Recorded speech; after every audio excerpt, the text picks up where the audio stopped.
There we have it. We are live. Speak for self. Yeah, that wasn't my browser, so I'm going to open it back up because it's still doing it. Y'all let me know if you hear an echo. On me. Well, either one of us. It could be from here too. I just can't hear it. Let's see. Let me open this back up and see what happens. Anyway, hi, how are? Huh? I said hi, Yvonne. Yeah, hi, Yvonne. Yeah, you're definitely echoing to me. I don't know if you're echoing to them, but I'm getting an echo here. Say you, Yvonne. Am I echoing? Hello. Is there anybody in there? If not, you can hear me. Yeah. Oh, now you're gone. I'm gone. No, there you're back. Fuck, I'm echoing. I don't know why. But I'm going to leave and come back. Okay, Vaughn says you're echoing. Yes. Are both of us echoing, or is it just DP?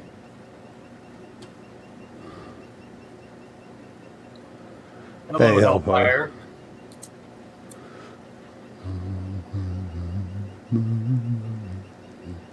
Let's see here. Well, all right. Let us know if there's echo. Doesn't be echoing now. Okay. Okay. Well, there it is. There we go. By the way, before we get into the horror unveiling of Hollywood, I did want to recommend a wholesome, as far as I know, so far, anyway, UK show there, Yvonne. I don't know if you're familiar with it. Taskmaster, Greg Davies and Alan Horn. I find UK programming in general mostly higher quality than the US stuff. I'm sure they have scrap too, but they have some really shows. Taskmaster is the most entertaining show I've ever watched. Great. Sort of like is comedian Davis is who's has his little guy Alex, who's the creator of the show, and they put all these comedians, 5 of them at a time, for a series or a season. He is glitching.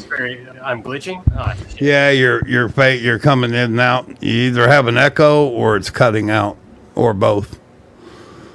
All right, so, I'm going to leave and come back. Yeah, why don't you reboot? Yep. Bye. Blah, blah, blah, blah, blah. All right, till he gets back. Well, people, that was a long week for me. And that's the first time I've ever had to use oxygen in a can to survive. But it was a wonderful wedding. I now have a son-in-law that I really enjoy. And they had a hell of a nice wedding. But it is good to be back home. God, be gone that long. Thanks, Vaughn. Yeah, he's a wonderful guy. They're very, very well suited for each other. And here comes DP back. Better? Ground control to Dickbag Patrol. Can you hear me? Oh, there you go. Now you sound more normal. Well, it's close as I'm going to get. Oh, the echo's still there, though.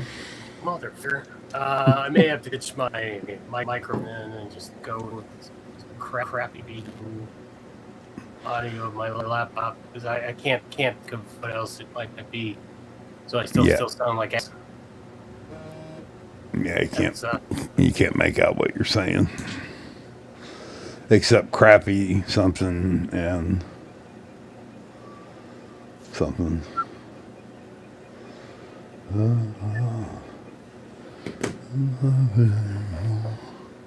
Ground control. no, I guess not. You guys can't hear me? Can now. Okay.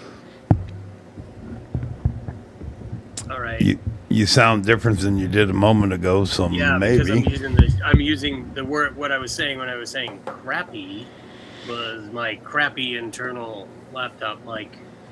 I'm gonna have to use it. Well, your crappy internal laptop mic sounds excellent. Well, good. It's better than whatever it was you were. Yep. Anyway. Yeah. So Taskmaster. Yeah, watch it. They put through the 5 comedians through these really ridiculous and silly tasks which they have to complete, but they're very their responses are what make the show. Like, it's all about the comedians improvising to these situations. It's really, really good. They tried it in America, and of course it bombed completely. But it's quite good. I recommend it if you like really dry and clever humor. If you know. May or may not appeal to you if you're a Jackass fan. I don't know, although I do enjoy Jackass myself, so perhaps that's there. Anyway, I'm done babbling. Sorry. You're good. But yeah. It's on YouTube too. You can watch it from the start of it. There's some really great moments in it. It's I can't recommend it enough. I'm sure Yvonne enjoys it. Well, we can we get through this. Yeah, there's 18 seasons of it. But they do shorter seasons in general now. Actually, the streaming that we have now here, a lot of it models what the British shows have been doing for ages. Like, another recommendation, especially if you're a Batman person, is the new Penguin show with Colin Farrell, Penguin. It's incredible. Hopefully he doesn't turn out to be some sort of fucking pervert weirdo shithead too. Dropping like fucking flies.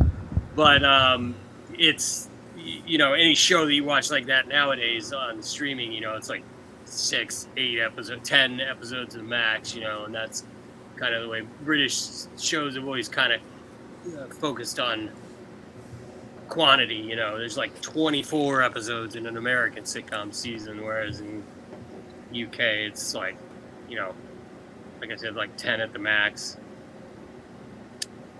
Anyway, Diddy Did It. Diddy Did It. Yeah, I haven't. I don't know, Hellfire. I haven't looked at Delete Law's channel in so long. Have to get caught up and check it out, see what's going on. I will. I'm afraid to know the answer, to be honest. Yeah, Twat Waffle is reminds me of who is it uses that term? What's her name? No. Been out of the game too long. Anyway, all right.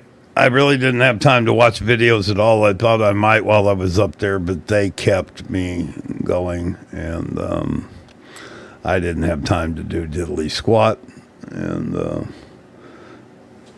I was hoping there might be something to work off of, but there wasn't. But this was some extra stuff I had from a couple weeks ago, and I'll just get into it.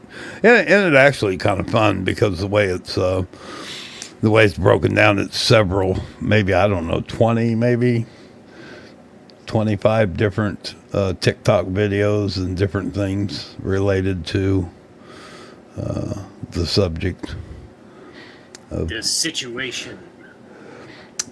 Chile has been scamming people and nothing has changed. Yeah, I got you there. Yep. He does do that, doesn't he? All right, let's get this thing going because there are several opportunities to break in, and we'll do that. Diddy Did It. Damn it, what didn't Diddy do? It's so difficult to reflect on the darkest times in your life. Sometimes you gotta do that. I was fucked up. I mean, I hit rock bottom. Make no excuses. The behavior in that video is inexcusable. I take full responsibility for my actions in that video. I'm disgusted. I was disgusted then when I did it. I'm disgusted now. I went and I sought out professional help. There. I had to go into therapy. I'm going to rehab. I had to ask God for his mercy and grace.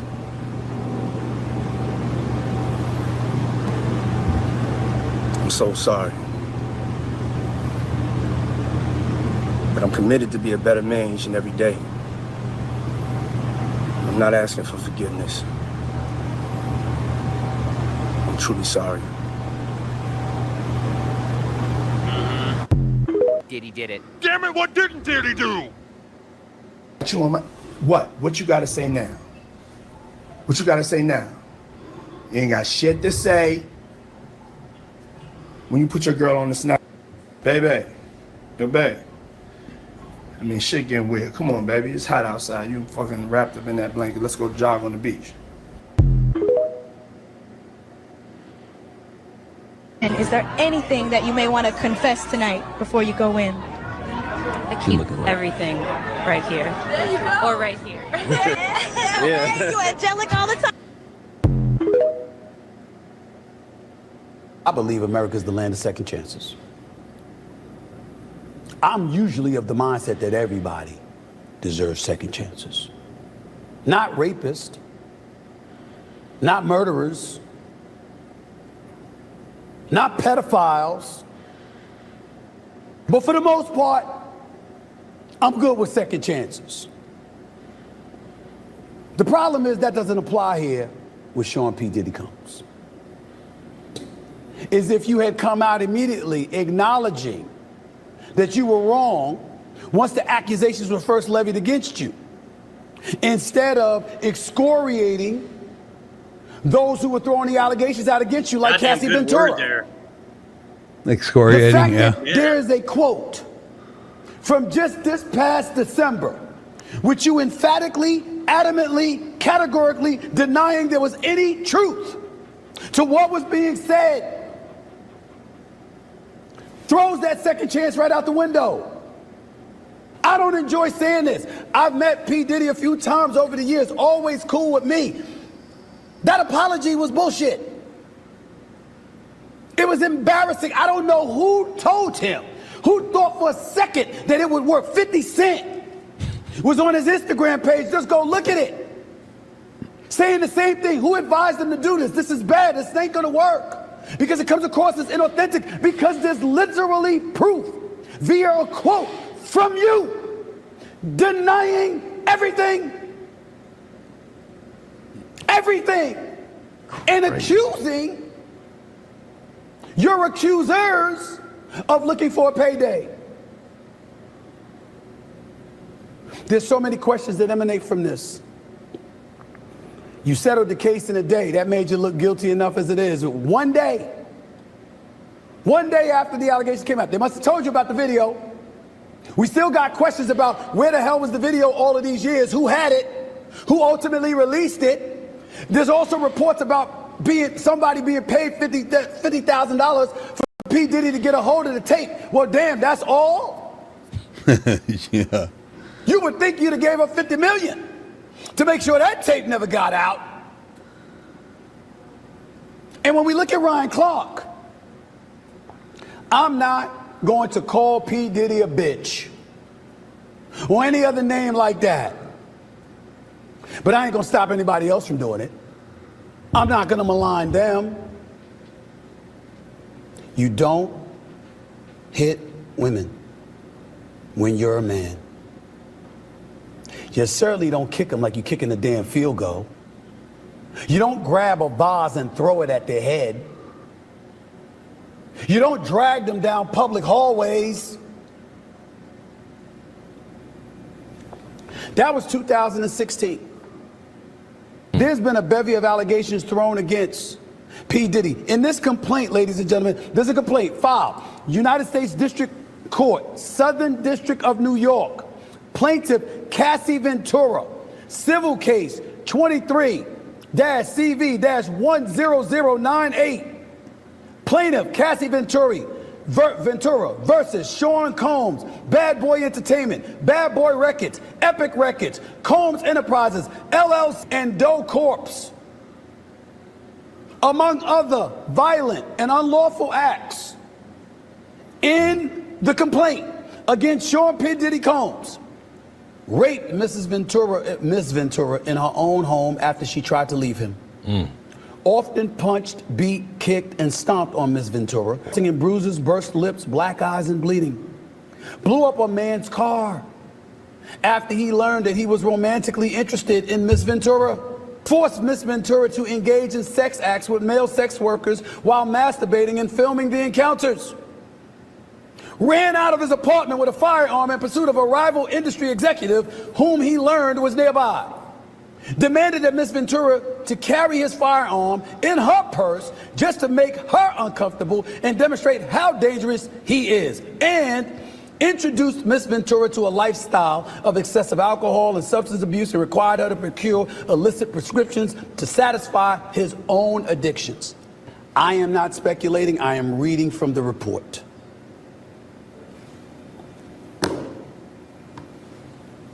You were fucked up in 2016? There's been people that's been talking about P. Diddy's behavior since that time.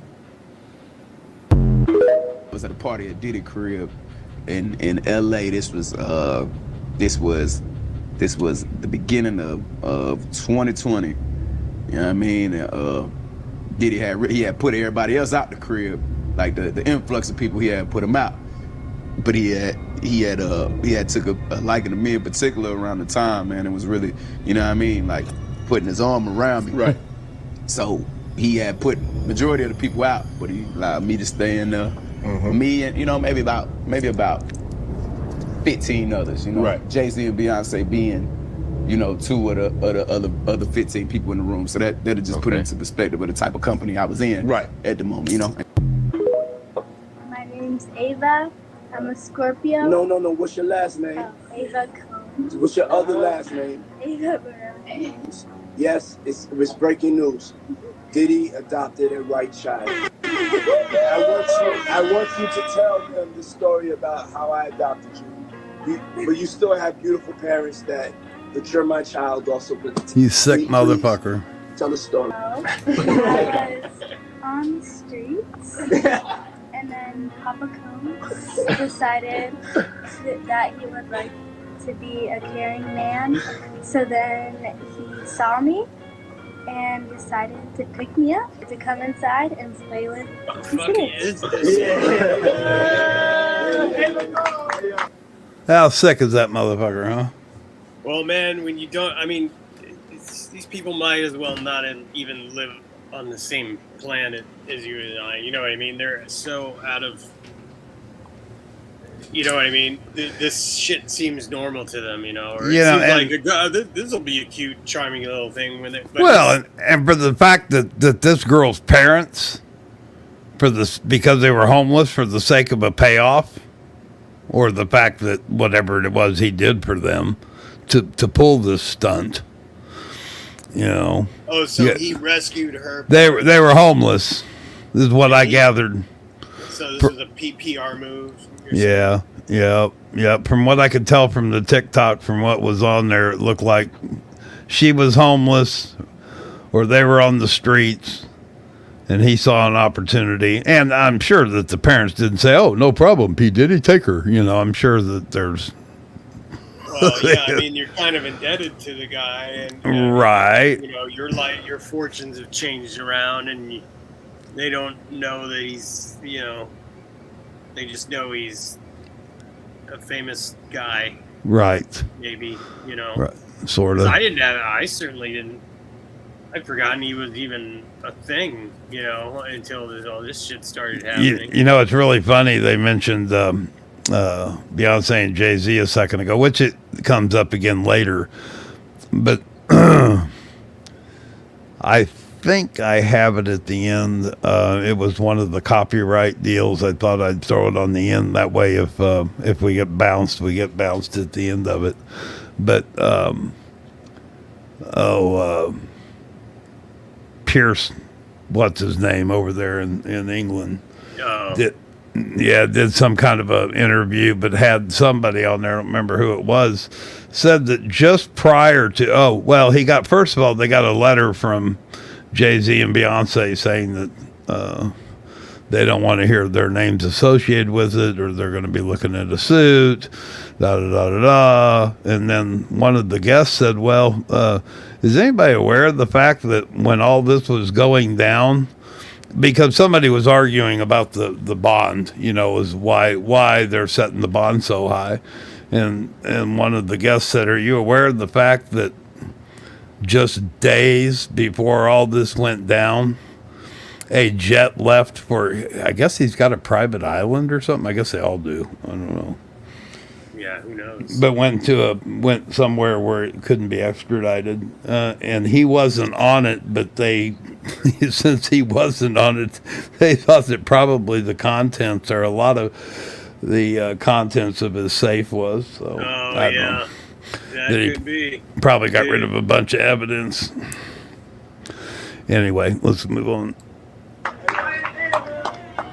Hey, man, that's like a little bit like borderline suspect. I don't want nobody, we want to get it clear. I adopted you like Madonna adopted kids and everybody else adopted kids. Charlize Theron, like everybody's ever adopted Sandra Bullock. Wow. I adopted. Wow. Yeah. Wow. Yep. Amazing. They always tell on themselves, huh? Right, and then pretty much similar to the whole Justin Bieber thing too. I mean, his mother was complicit in that. So. Well, this is what happens when a crazy person, tries to pretend to be a normal person. And has hundreds of millions of dollars. Or has some horrid plan, and is trying to. Oh man, wow. I was just thinking, who else do we know who can look into a camera like that and about how they're trying to be a better man? Let's see. Yeah. Who might that be? Yeah, sick motherfuckers. Yep, and I'm not going to watch my language on this live stream because it's never going to make it anyway. I'll be surprised if we make it through the whole thing without getting bumped, but we'll see. Madonna stole those kids from their parents. She paid them off so they would give them up. Yeah, well, that's exactly what he's doing here, Linda. I mean, he basically bought this kid from the parents. Yeah, that's what it's seeming like. I mean, From what I picked up from the TikTok stream, from the feed, what I saw on there, you can't hardly see the comments as they're going through. It's pretty difficult. Doesn't seem hyperbolic at all to draw that conclusion. I mean, he told on himself right there. Yeah, that one comment. I did it like.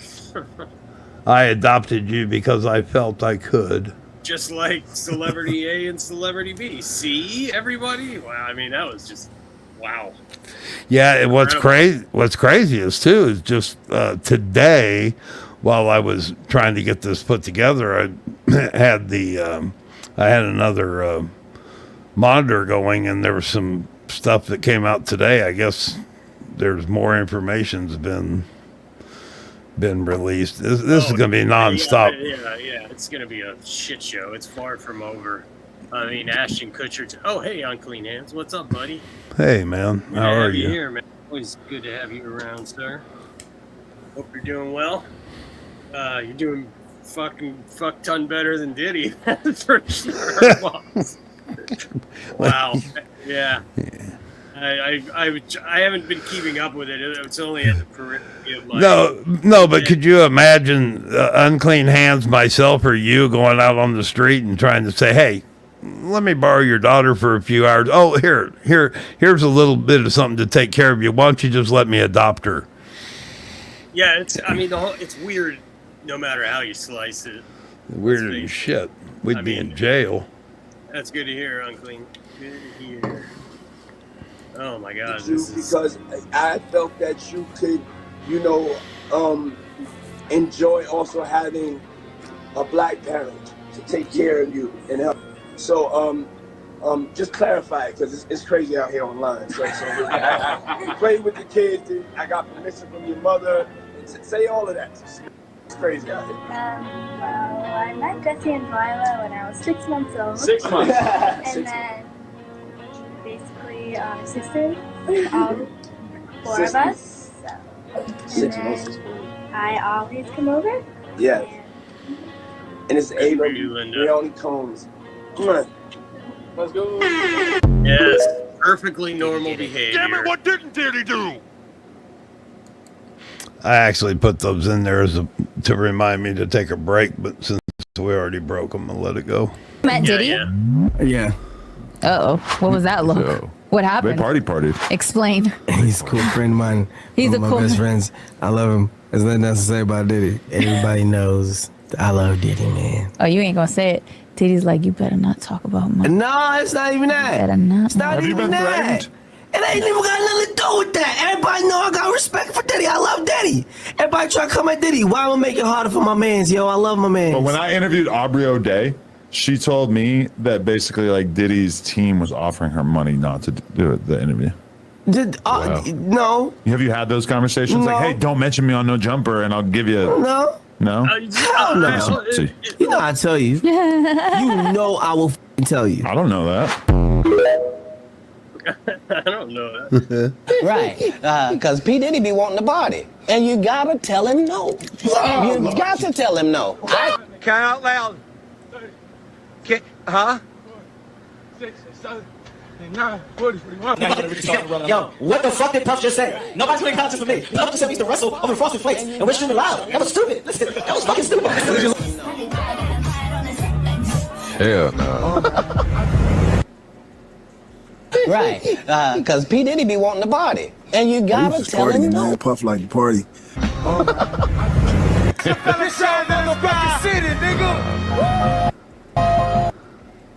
Right, because P. Diddy be wanting the body, and you gotta tell him no. You got to tell. When Cat Williams is the voice of reason. Isn't that crazy? Yeah. My baby bro, we here. Tomorrow it's time. It's time. What you gonna do to that thing, man? Yeah, they better tune in. They better tune in. Let's go. Yeah, 50 Cent's about to You've been to some bury this guy too. He's got to deal with Netflix for like this documentary that's out. Yeah, it's coming out. It's gonna go crazy. Man. crazy parties, I'm sure. What's the strangest interaction you've had at a party that is like, what's happening right now? I remember I was lit and I just started dancing with Paris Hilton. I was like, this is kind of crazy. That is kind of nuts. What song was playing? I don't even know. It was one of those nights. Yeah, okay, all right. You've been to some... You're out in Hollywood, a lot of people come up missing. Feels like it might be a lot of that in order to control, traumatize. They want to monetize and traumatize. I'm backing down from what I said. And God loved me. You understand? They hit me. Gap, Adidas, all that away. Still, Forbes, who hate me, right, had to write net worth 400 million. He's crazy in a very king. specific way. God isn't he? loved me. Yeah, I've been in attendance. I've been in attendance. Not, hey, what the fuck you smirking for? How you saying that? I've been in attendance. Hey, he just asking regular That's all questions. I said. That's all I said. I said I've been in attendance. I have been in attendance. We never been. We just asking. We just asking. Yeah, I have fun. Yeah, I mean, it was a party. I wasn't at one of them parties. We ain't say that about what party you talking about? Y'all smiling What too party much. did you talk about? I've been in attendance at a puff party. You know what I'm saying? I've been in attendance. Yeah, I went. Yeah. Now that is But I letting ain't. the cat out of the bag. Wow. What? I don't. It would say what? I said that was some quality cat letting out a bag action there. Those Yeah, guys this- were like, what? I don't know which party. The party I went to, it was girls just turned up. You know what I'm saying? The regulars. You know what I mean? The regulars. Other celebrities and shit. Yeah. Oh, that's crazy. Anybody come visit you? Like what? Like what? I don't know. Y'all set me up. What type of visitor, brother? What we talking about? Like, what y'all? No, I'm just saying. Nah, I ain't never had nothing like that. Everybody came to the door. I knew. I'm gonna do whatever the fuck I wanna do, whenever, however the fuck I wanna do it. You know why? Because I'm the freest nigga in the world. End of discussion. Diddy's going through a lot right now. You posted that video of him with the hair. If Diddy would have just told the people the truth from the beginning, he would have had to pay Cassie. He would have had the community behind him. Diddy's bisexual. How do we know he's bisexual? Okay, check this out, Jason. I mean, I don't know. My show used to be on both. Never touched me. I'm looking at you. Yeah. You telling me Diddy ain't bisexual? I've never slept with him. That ain't what I asked you. Are you telling me right now they will take everything you've made and reduce you to zero or give you $1 trillion? It's one or the other. It's gonna happen. And they say, Jason, is Diddy bisexual? Do you think Meek Mill? Meek Mill got hit. From Diddy? Hit, don't run. Or maybe it was just a Ciroc on a sunny day. And Chris Brown's manager. Who's now dating Monica. They're in the backyard, and 2 other people. Diddy rolls up. Yo, Playboy, you need to come out that shirt, show him what you're working with. No, he did not say that. You know what Ant said? What? And I'll beat your mother who you think you playing with. You got me up. Ant said that to Puff? Damn sure did. Wait, did that come out somewhere? How did you find out? So Ant threatened to beat up Diddy? Listen, did what he's supposed to did as a heterosexual man. If you don't know what to do when you've been violated by another man, then you might like that.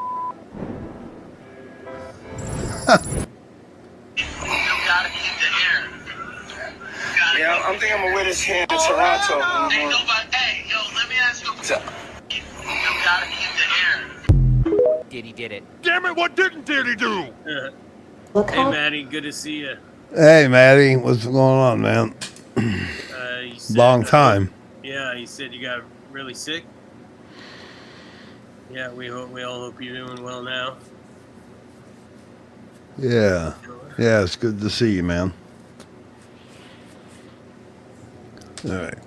So he was just talking about this. Me and I don't believe in judgment either, but I don't want any girl out there thinking it's okay to go back to a guy who hit her. I don't want any girl to think that. I don't think. No, but you all put me in it. So I'm gonna speak on it. I don't think that it's right for anybody to hit anybody at the end of the day, you know. And I don't think it's right. You know, I think that we all have to be honest with ourselves as adults and people that have been in relationships. You know, we know sometimes those relationships get ugly, you know, and sometimes it doesn't come out into the forefront the way this one has come out. And it's a lot of stones being thrown and we don't know exactly what's going on. These are 2 young individuals. We need to pray for them and we need to give certain support, but you don't need to start just saying that you know something that you don't know. You wasn't in that car. I wasn't in that car, and it isn't right for. Yeah, he's trying to justify it, and she's going to eat his. Chris Brown, yeah. At first, I thought he was talking about his domestic abuse charges. I'm a regular Ellen watcher. Right. You are, aren't you? Oh, yeah, absolutely. Haven't you been there to dance and that's what he talks about here? Well, she's gone now. She was not a nice person. No, not at all. I watched the thing on YouTube not too long ago about her, just how nasty she really is. Yeah, you can find some clips. There's a comedian I knew when I was working in that industry called Greg Fitzsimmons, and he used to write for, and he has some stories. Wow. Hey, hold on. Let's back up here a second. not to get off on Ellen, but if you Maddie said he was in a coma for 58 days. Wait, what? Wow, your kidneys shut down. Hey, I can appreciate that, man. I have a bad kidney. Yeah, your kidneys are so important, brother. Oh, God, dog, I'm so glad you're okay, man. No shit. All right, I didn't see that comment come up. Wow. Yeah, stay in touch. I mean, even if you're out of pocket a little bit, you know, you've got the email. Stay in touch with us. Yeah, man. Anytime you want to come up, you can come up on panel too. Good to have you here. Yeah, it is. I'm glad to hear everything's much better. 58 days. God. Wow. So did you come out of it, and then all of a sudden there's all this P. Diddy shit happening? Yeah, he's been lurking in the background. What a time to be alive. Well, we love you too, Maddie, man. Yeah, man. I'm so happy to hear you're okay. Because even Linda, we talked about you. I mean, behind the scenes, whatever happened to Matt? I wonder what happened to Maddie. Okay, no more lurking. Can't get away with it anymore. Him to put his hands on her or her to put his hands on him, and we don't know what the problem is, but we need to pray for them and we need to do things to support them. And that's all I want to say about it. I agree with Thank you. I want to support them. Here's how I'm going to help you now. We take a break and do it afterwards? Can we dance? Yes. I would Take a like to break. dance. Dance. Do it.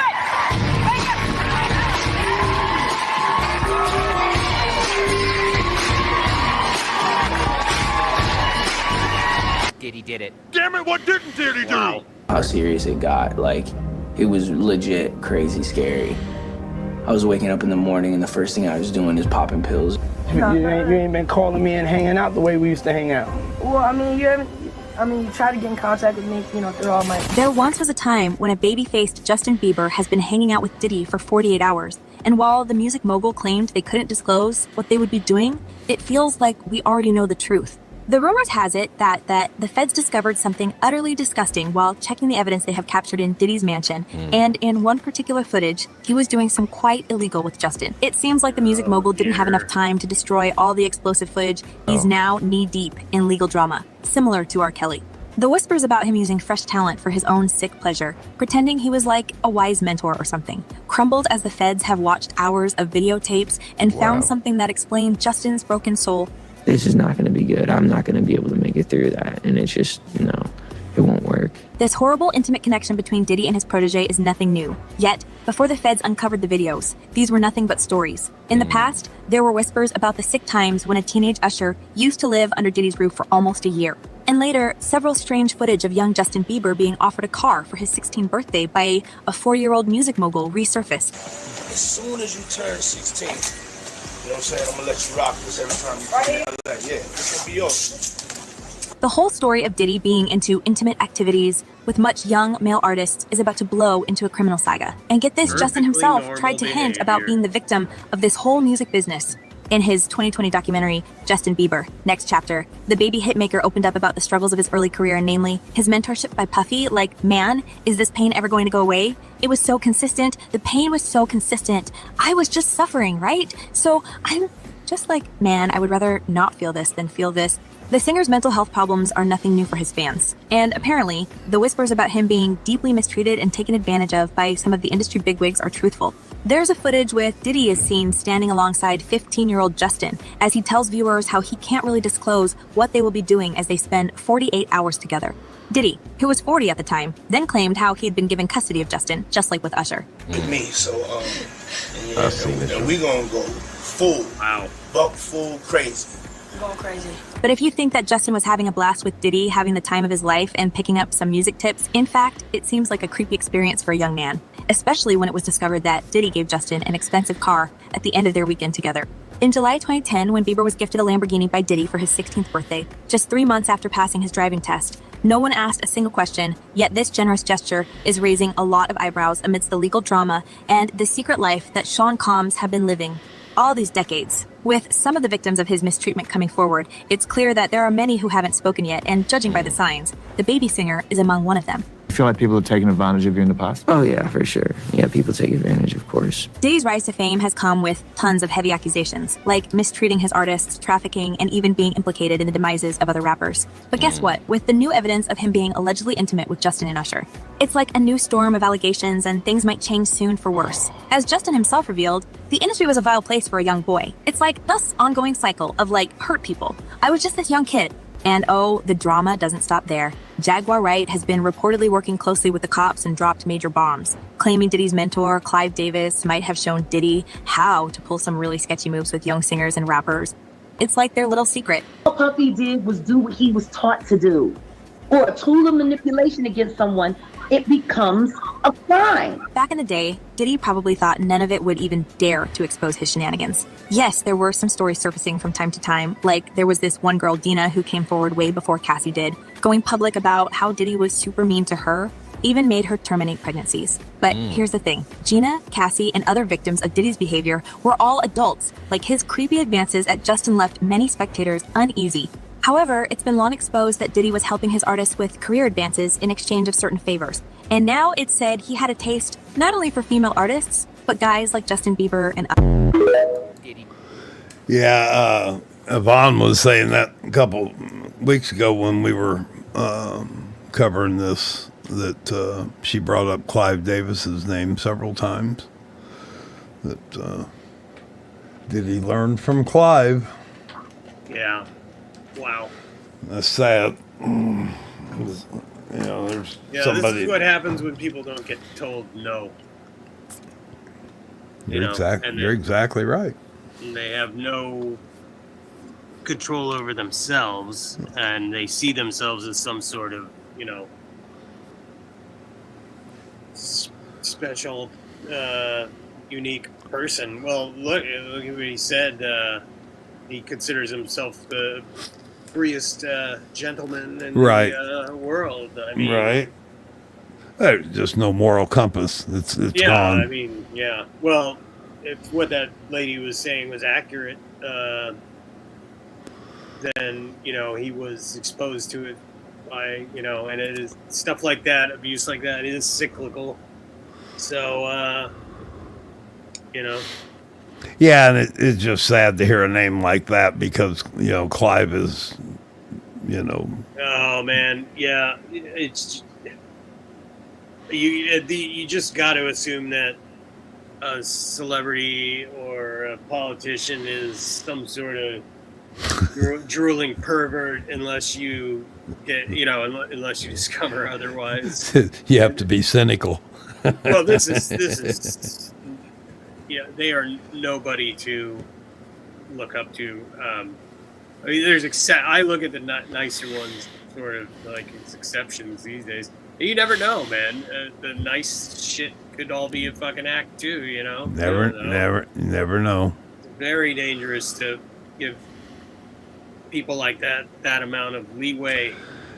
You like to give the benefit of the doubt, but the truth of it is you have to be skeptical and they have to prove themselves. Yes. You try to think and see the best in everybody. Yeah, you should be immediately suspicious of any celebrity or politician or anybody who has that much sway and, you know. Let's keep it rolling. Yeah. He did it. Damn it, what didn't Diddy do? I doubt Will is laughing about it now. It's been reported that lots of Diddy tapes were recovered by the feds, and there's no doubt Will Smith is in one of them.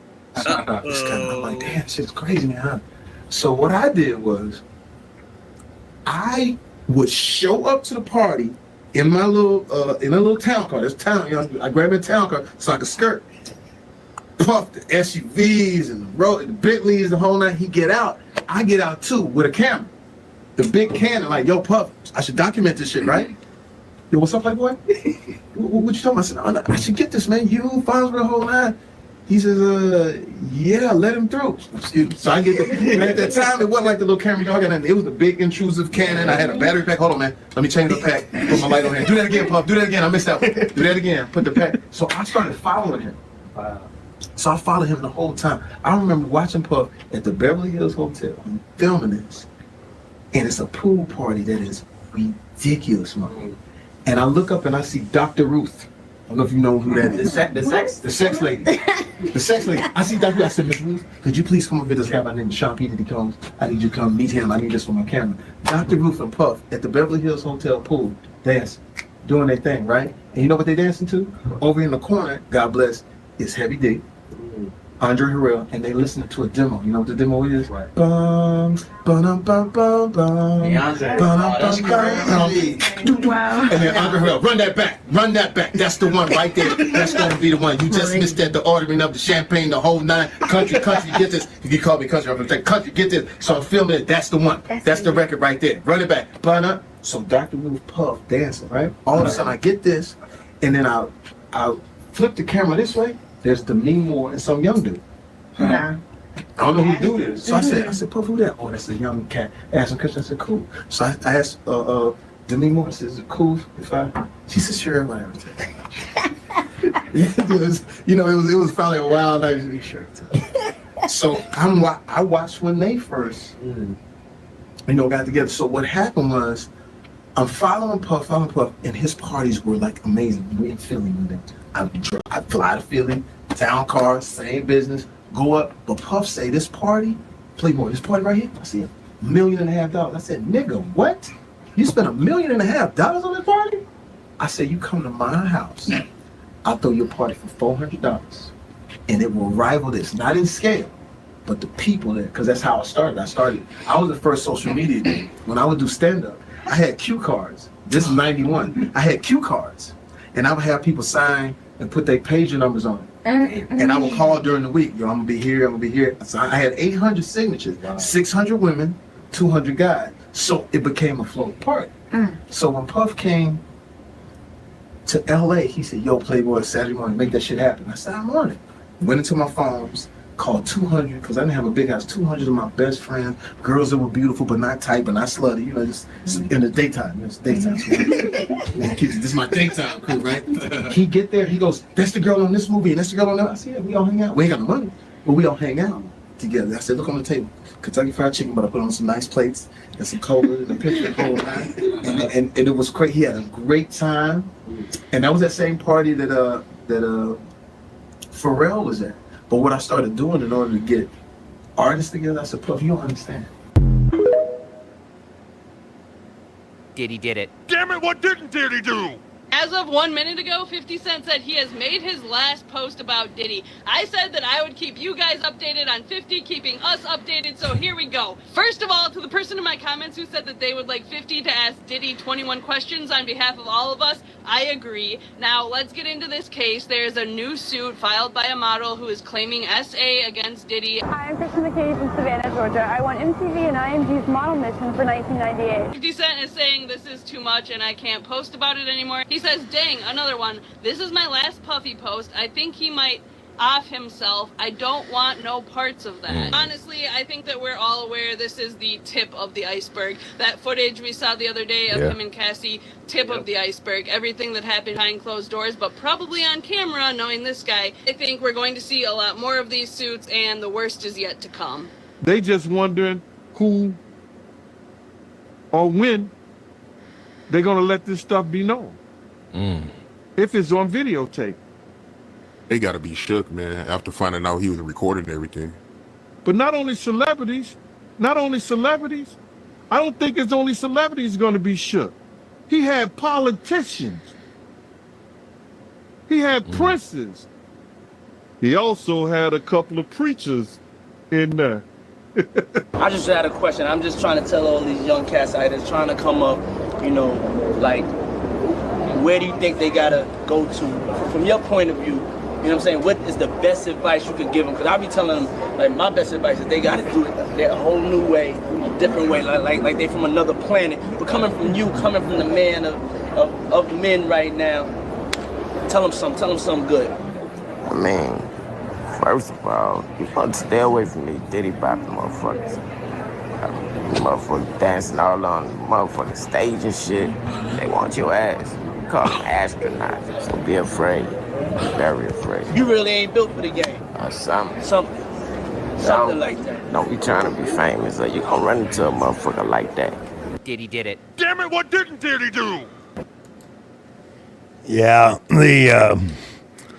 of course, the Biggie thing, that's, and Tupac, that's all been speculation. I think that's going to get resolved. I did see where, I'm trying to think who the FBI agent was they were interviewing, but he said that they could easily, without double jeopardy, I forget how he put it. But anyway, well, good thing was is the state. What did we do? We lose DP. No. Oh, I was just listening. I didn't see. I just didn't see your icon. It was hidden behind a box there. Sorry. That young lady had it correct. Yeah, this is just the tip of the iceberg, and who knows? 50 Cent might be accurate about that, because I mean, if he's facing this kind of shitstorm, it's not like he can wriggle out of it. Well, between the bodyguard and 50 Cent alone, those two right there probably have. Yeah. But this is massive. I mean, it is really. Like I said, I just heard about Ashton Kutcher today. Like, right. Some old stuff that people were like, "Oh, hey, weren't they buddies?" And, it comes up here in a bit. I think there was a little bit about Ashton and Demi. Somebody was talking about her. Idiots. They wrote a letter of support, right, for Danny Masterson. Like after it was like 100% clear that he was guilty, but they still. I mean, I've written letters of recommendation I've regretted before, but fuck, man. Oh, and I appreciated that too, buddy. I forgot to send the check, but I will. No. That was appreciated. Make sure that you do. Yeah, Kim Kardashian, it couldn't happen to a nicer person, Yvonne. I'm glad she's up to her neck in it. Yeah, there's a TikTok video comes up here in a few minutes about Bruce Willis. TikTok is really, I mean, TikTok was made for shit like this, man. Yeah, that's where all this came from. This is all stuff that came off TikTok. That's what I'm saying, yeah. So, absolutely. Some of it's kind of jittery. Some of it's kind of got some editing. I couldn't do anything about it. It's just the way it was. So anyway, let's get back. Hey, I had smoked something that Puff had gave me, and it was like it was as if I had partied like 3 nights straight. It was like, it was the craziest. I was like, I'm about to go to the airport. You know, I need something that'll knock me out. I mean, it totally did the opposite. I was doing crazy dance moves to the weirdest music for 20 minutes straight, like while he was on the phone, and I was just outside the window looking in while he was looking at me like, man, I just wanted someone to go to the airport, you know, just to last me so I can knock out on this flight. And he's like, yeah, I'm having my guy. So he goes down, comes back up with his stuff, and the guy shows Puff, and I was like, no, I'm trying to give him like he said the Snoop Doggy Dog is what he said he's trying to give me. So I was like, oh yeah, for sure. I want, yeah. What is that? What's up with that? Where's that? Sounds good. Whatever the hell that is. I'm like, what is that? So, long story short, he finally finds it, and he's like, oh, here you go. He's like, now my guy said take 4 hits and like stop. All right. You know, and we didn't. You know, I just kept going. So, yeah, and so like he was like, come back up in 5 minutes. And I mean, when I tell you I came back up in 5 minutes and like had a result for him, like, you know what I mean? Like if it was. And then he's on the phone running his empire. Yeah. And you're dancing naked outside of his window. Dancing naked. Dude, if people deliberately fucking give me some shit that they know is gonna have an effect that you know what I mean, like concealing the effects from me. Well, first of all, I don't take candy from strangers like that.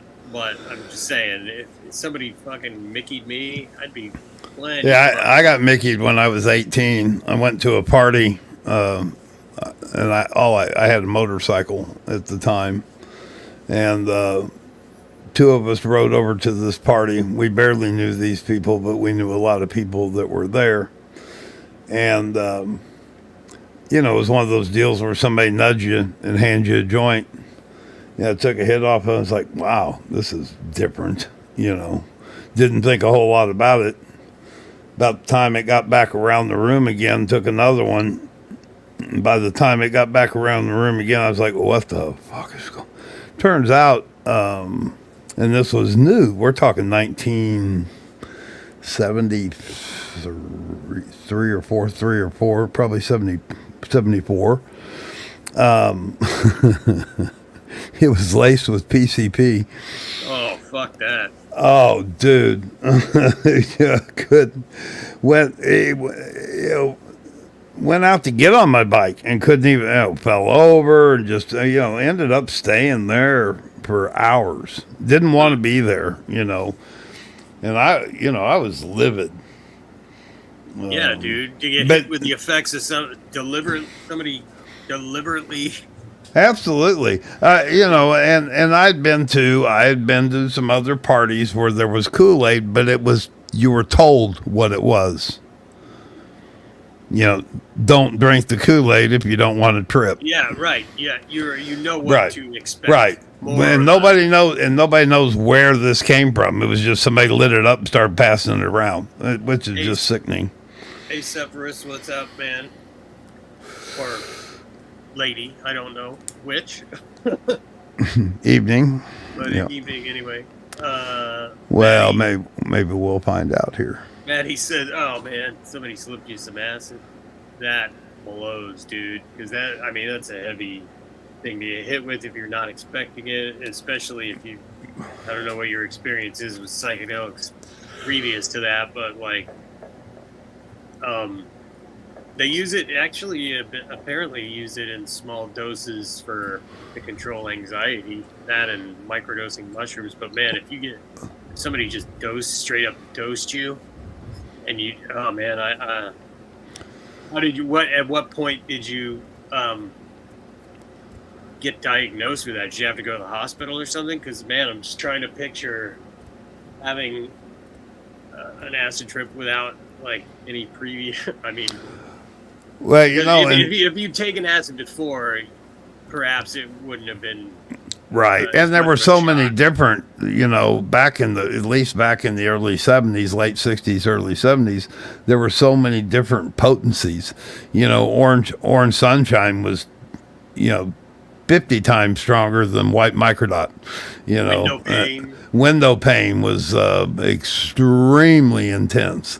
So, but you were talking about its use, psychological use. It was they were having a lot of success with that, using it medically and leaps and bounds. Of course, that got. Yeah, the problem is it's fine and dandy if it's made under lab conditions, but if it's some fucking lunatic in his bathtub, mixing the shit up. Yeah, Phil knows what I went through. He said he was a teenager too when he got hit with a laced joint. Yeah, it's well, yeah, Maddie. I've my acid taking days are long behind me, but I took it maybe 3 times total, something like that. First time was not too bad, but then one time I did it with a bunch of people I kind of didn't really know, and it was not a good trip. I lost a contact lens in the middle of it, and I had to drive home with one contact lens, and I kept seeing skulls forming in the roadway as I was driving home. It was not good. Yeah. Yeah, PCP kind of made a separate. Here we had a female police officer that shot and I can't say it. Not supposed to say it, but anyway, he unlived a guy who was on PCP. This is maybe 6, 7, 8 years ago, and I hadn't heard about it in years until this story came out, and apparently it made a comeback in the drug scene. When now? You're saying now? Well, it was 7-8 years ago. He 7 was or 8 years. he was on PCP, and she ended up having to unalive him, and it was a big deal here because she lost her job here at the department, and she's still in law enforcement because a lot of people,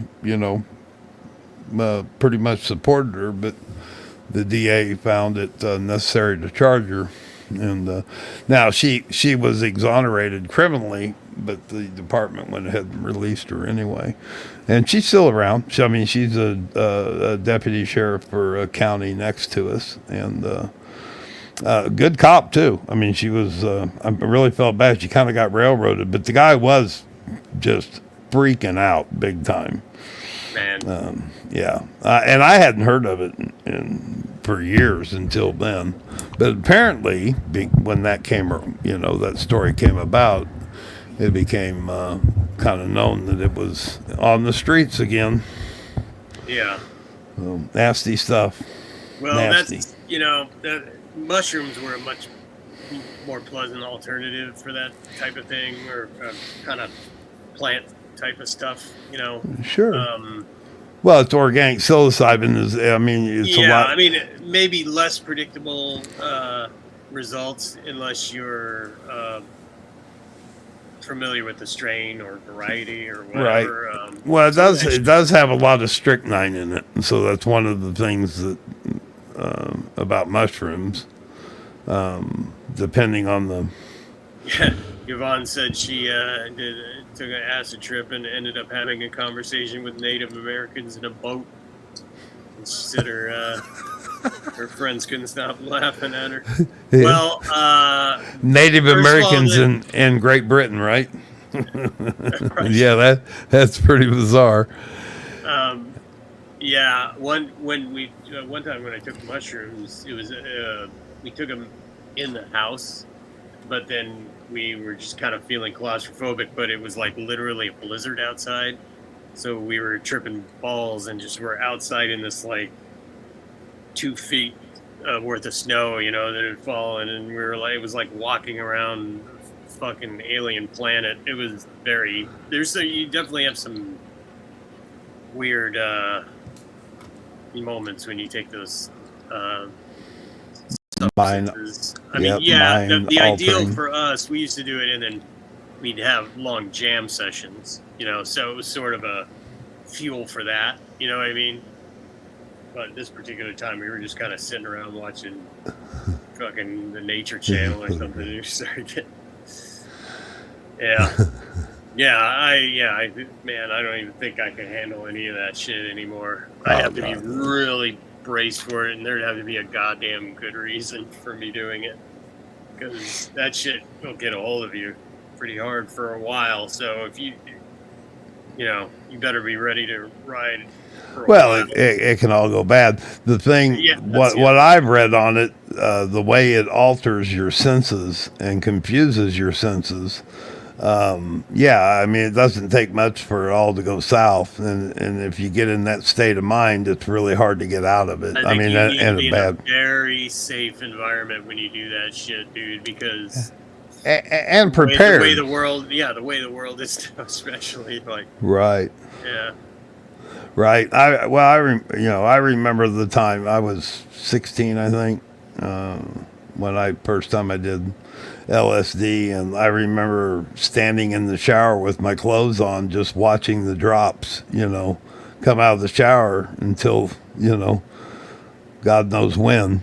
Hot water didn't matter, cold water didn't matter, had no feeling whatsoever. Yeah, it's too bizarre.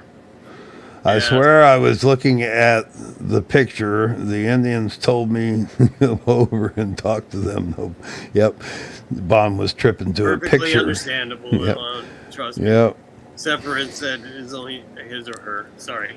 Keep making that. So Separate says, my only experience with psychedelics was someone squirting me with a water gun full of acid. At a rave. At a rave. Not fun feeling. The rave was fun and hated the feeling. Yeah. I think that's the last time I did any sort of like quote unquote heavy drug. Was I took ecstasy one time at this rave back when I was still a of rave age, you know, like I wasn't old, like old and like if I went now it'd be like really creepy. Who's the creepy? Yeah. But I was actually somewhat. I mean, DP I was not DP cool, Diddy. but, yeah, no, I mean, whatever, you know. But dude, I do not dance. Okay, if there's one thing you should know about me, I just really.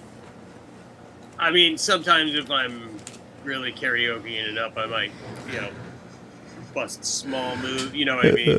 Rhythmic movements. But you know, it's just not my. Well, as the video becomes available, the old man Ram got out on the dance floor. Oh, yeah. Well, no, that was dancing with my daughter. That's one thing. But I'm talking about when there, as a matter of fact, it was a Nelly song. And, you know, my daughter, God. they picked their music. And a lot of the music was from back when they were like in high school, their high school days and junior high school days and stuff like that. And nobody was really getting down on the dance floor, so I grabbed this lady's hand. They kept trying to get her to go out there, my ex-wife and some other people and so on and so forth, and she didn't want to go out there, so I grabbed her and pulled her out there and started grinding and bumping and doing all that stuff. I lasted about, I don't know, 90 seconds. Hey, pretty good. Yeah, but the video will become available, and when it does, I'll put some stuff together. It's kind of fun. You know, anyway, dancing to a Nelly song.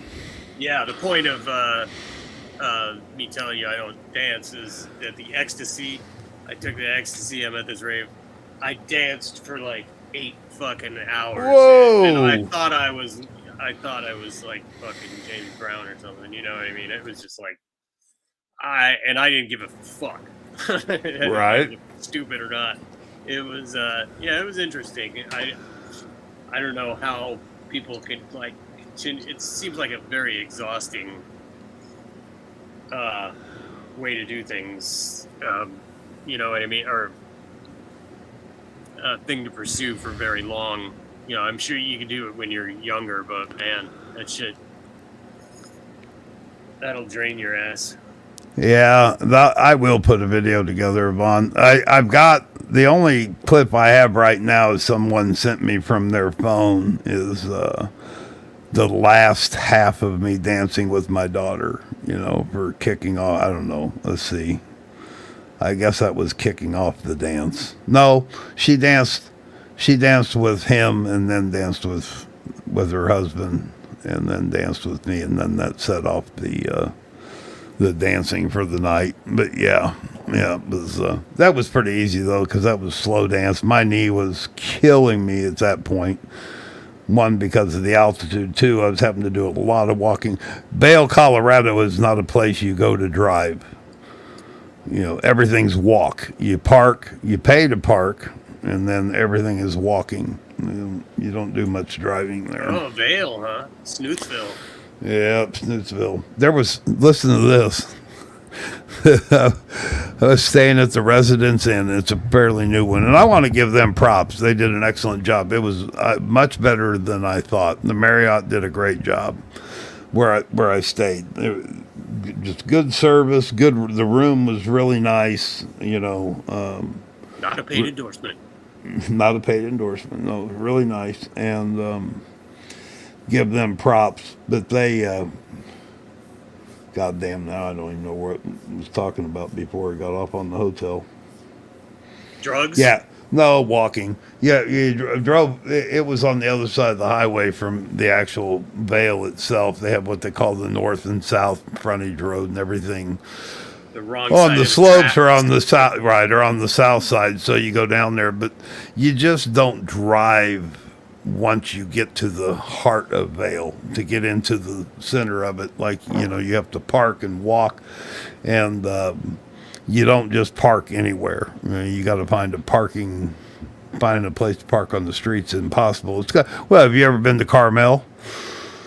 You know how parking like up there in I'm California. familiar with that. Right. Yeah.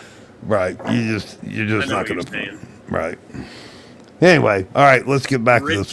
Rich white folks is what you're saying. That's what it is. about him for? What did they say about Diddy? He accused Diddy of putting pills in drinks and sexually assaulting people. They're also accusing him of sex trafficking. They got a list of stuff they're accusing him of. So what did he accuse Diddy of? Putting pills in women's drinks. Oh, wow. What did he say Diddy's name was? Sean Combs. Oh, so he said that.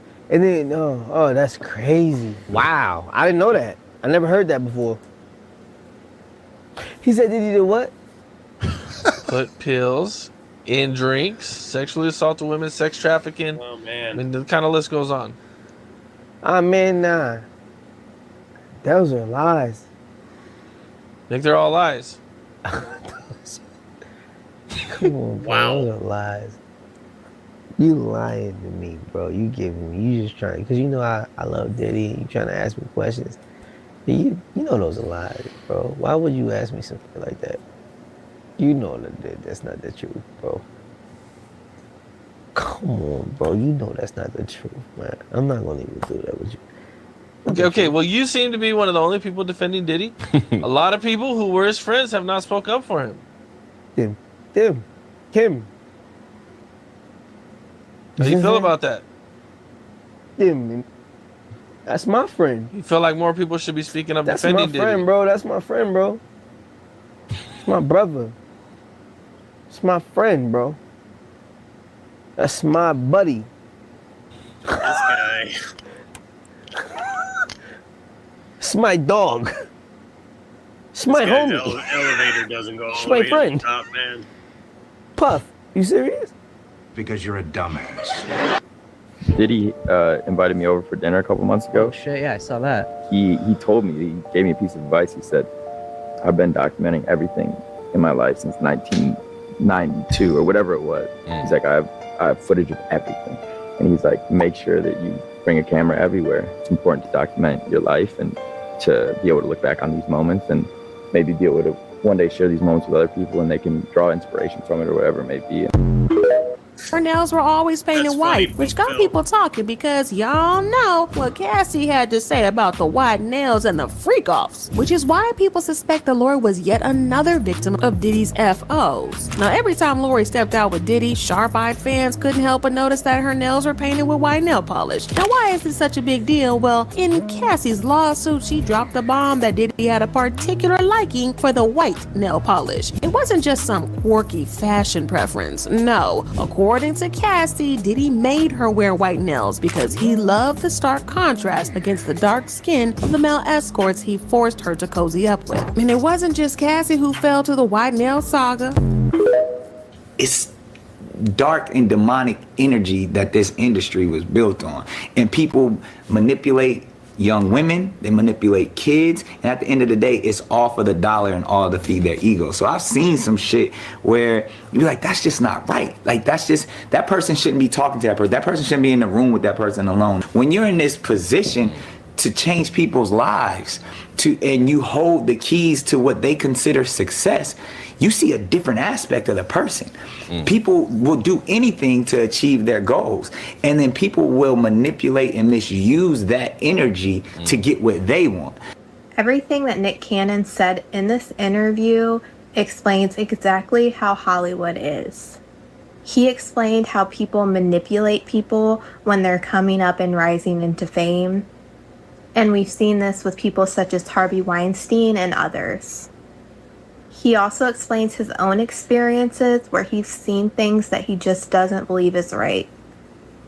And what's even more disheartening, he talks about how the industry manipulates kids.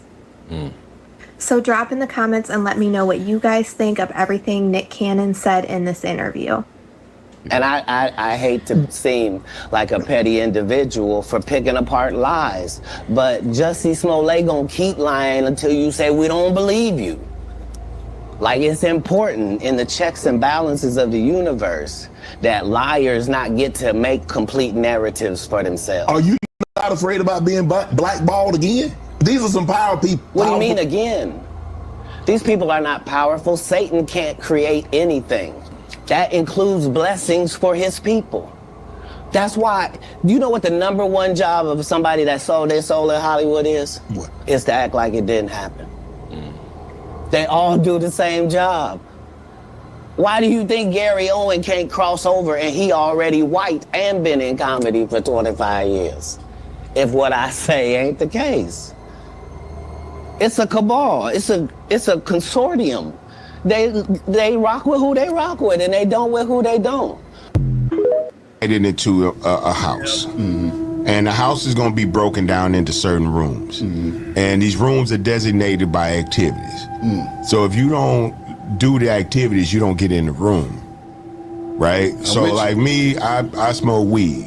You know, I don't do cocaine. So I'm never going to be allowed into the cocaine room. I'm with you. You know what I'm saying? So there's some of these houses and parties I've been invited to, and you get there and you realize, this ain't for me. Yeah. Right. I wanted to see, could I get invited and get in that hole? And then you get in that hole and realize, man, I don't do this shit. Yeah. I don't fuck around like this. You open the wrong room, though, you be like, oh, damn, bro, that's how you move? My bad. I don't know who that guy Whenever is. God is mentioned, He's 100% right, man. Right. I don't know who that guy was, but that was accurate as hell. at the Grammys, or God is mentioned at the Oscars, or football games, basketball games, or when you get $100 million contract, I want to just thank God, because without God and my mom and my family, I mean, it's kind of it. They don't talk about God no other time publicly other than a big moment happening.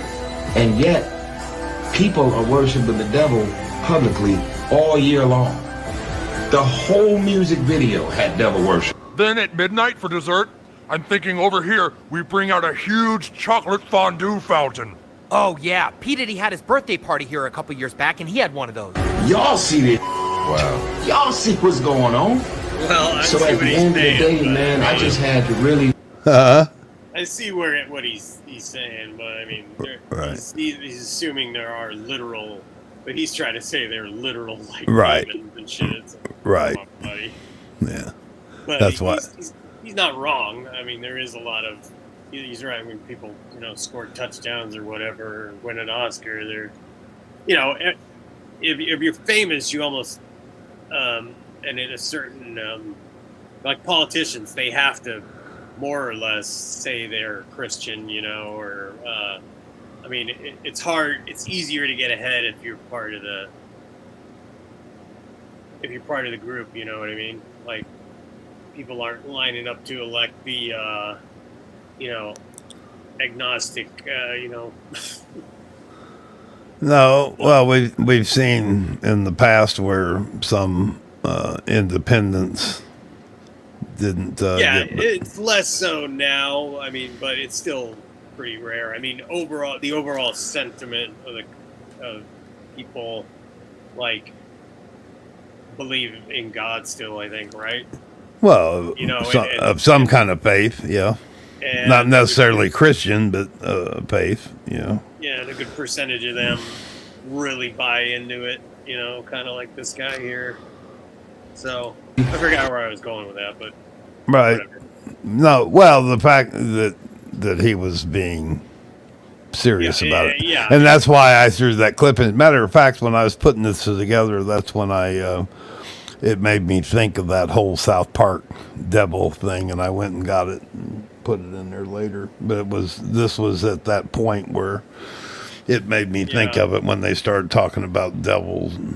Yeah, well, I think there is the level of hedonism. You know what I mean? For one, I mean, like some depraved hedonism. I don't know. I mean, yeah, but he's right. You don't really hear anybody but preachers going on talk shows and actually preaching. You know what I mean? No celebrity goes on there to have religious discussions. No, So that's correct. but it comes up when they accept an award. Right, exactly. It's all showboating, Right. Which is what Christianity is for me in most regards, anyway. So makes sense. Just like an athlete, when they interview them, the first thing they want to do, Yeah. But where is it the rest of the time, right? realize, like, wow, man, Denzel Washington does not do an interview on a red carpet or a sit-down interview. He does not do any interviews without at some point transitioning into talking about the goodness of God. If you win, right, come up, accept your little award, thank your agent and your God. Y'all check this video out and make sure you watch closely and listen closely. Babylon is falling, mark my words. Y'all know I did nothing wrong. Y'all know my husband did nothing wrong. But none of y'all in real time, was strong enough to go publicly and say, we can't throw our sister under the bus. All of y'all said privately, I've done nothing wrong. When you tell the truth, you have to deal with the repercussions of the truth. We black out here. We can't come out here and do it any kind of way we want to. Listen to money game. This ain't the black man's game. This ain't the white man's game. This is the money game. But we in the money game. And you cannot sacrifice yourself. The best thing you can do for poor people is not be one of them. You cannot We're in the money game, but let me tell you what the game is before the money game. Before the money game is called the integrity game. And we've lost the integrity worrying about the money. But Mo, and wait a minute. if I crumble, my children crumble, my grandchildren crumble, I cannot, for the sake of my integrity, stand up here and let everybody that's counting on me crumble so I can make a statement. And that's exactly why I said Babylon is falling. Logic, dude. That was some strange logic. Yep. But he's kind of backed in the corner there too. Yeah, I wasn't sure the context of what they were talking about. Yeah, well, whatever it was that she was apparently not happy that he wasn't, or a lot of people weren't defending her. And yeah, over what though? I don't know what I would have to look into it. I'm not even sure who in the hell it was. That was Monique and Steve Harvey. Well, I know who Steve Harvey is. I didn't know what. I've never really cared for that guy. I just don't find him all that funny. Right. But there's certain generic sort of people kind of like that mediocre sort of people that get famous all the time, so it doesn't really surprise me. And if you pay close enough attention to that video, you will see that there are two sides to this. It's crystal clear that Steve Harvey is long gone. If you paid attention to what they said, he exposed himself. Just that one video clip will tell you everything you need to know about Babylon and Hollywood and all this extra shit. And if you got to, go back and rewatch that video and see how serious Monique was. You can tell by her eyes in the beginning and the way she was looking at that nigga. She was serious. Right. And it's so funny to me that Steve Harvey knew exactly what she was talking about. But since they was on his show, he didn't want to seem like a fool. And then he tried to make it about race. And then the people started clapping. Go back and rewatch the video, and hopefully you'll actually see with your eye. These celebrities that are now mainstream and was mainstream will be long gone. They will not be celebrities in the new world. The new celebrities will be people that are adding significant value onto the collective. And this is taking place now for the new earth. So there will be a lot of wonderful sentiment. I like this kid. He's got a good attitude, and he's sharp, man. He called that. He called the play-by-play perfectly. But yeah, well, hey, I wish there were more young people out there like that. Or celebrities being exposed throughout these couple of years. Babylon is falling. Rewatch that video if you guys. I remember when I had hope. How many? You remember when what? I had hope. Oh, when you had hope, yeah. This is interesting. Yeah, it's Randy Quaid. Of course it's fucking interesting. Right. Personally, who have died suddenly and mysteriously in the past 5 years. I have personally known 8 actors, all of whom. Wow.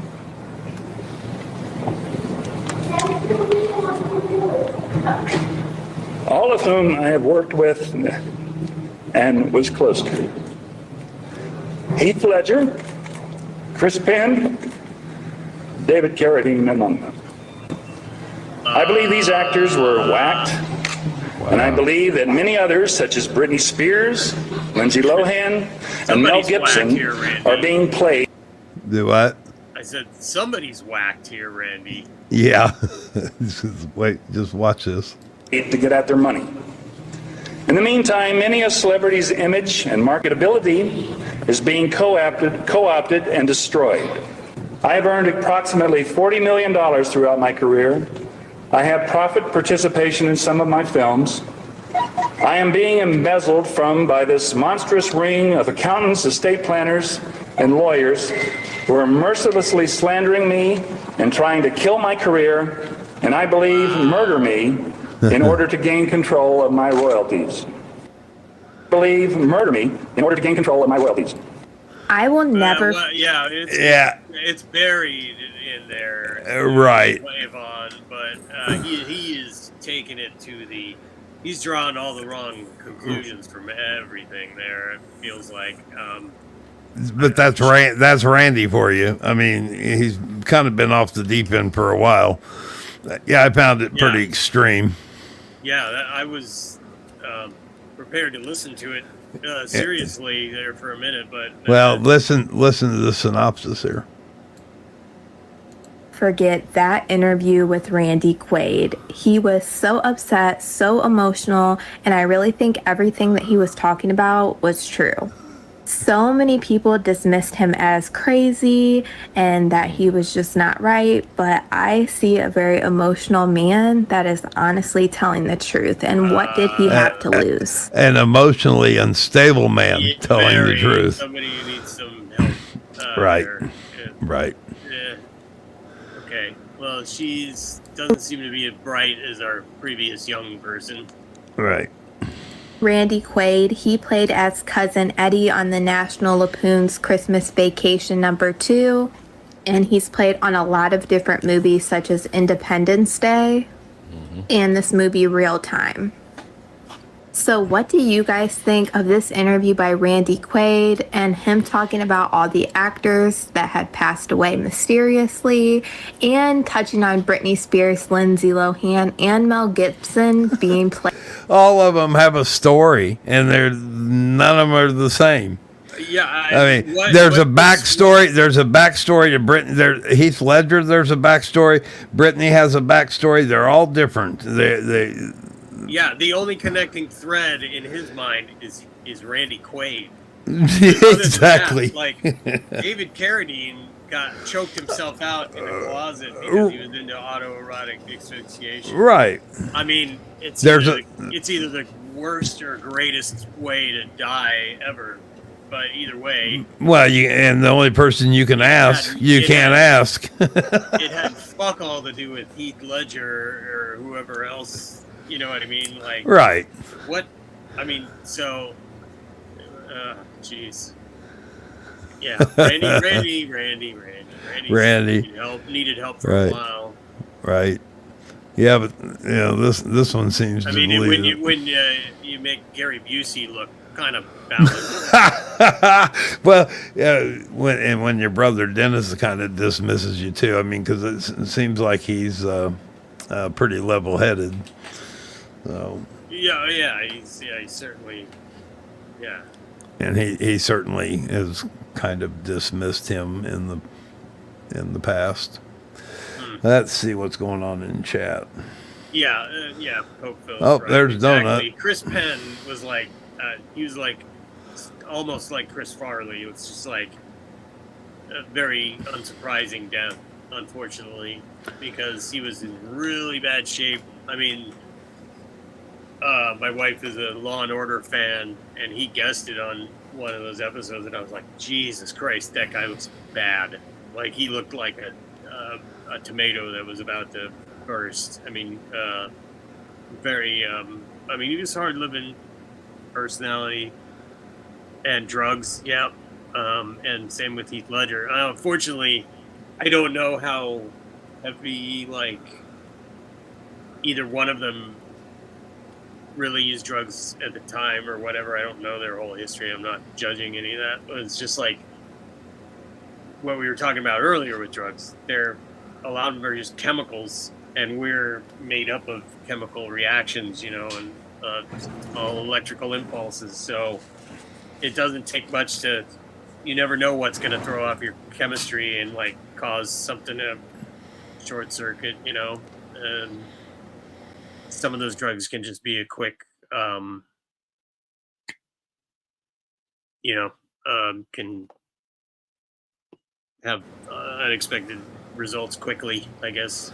Well, electrical impulse works. I can vouch for that because just last week, when I was in the higher altitude, my knee was bothering me, so on and so forth. One of the guests, I don't even know what his name was, a friend of my now son-in-law, had a electro impulse thing for his back.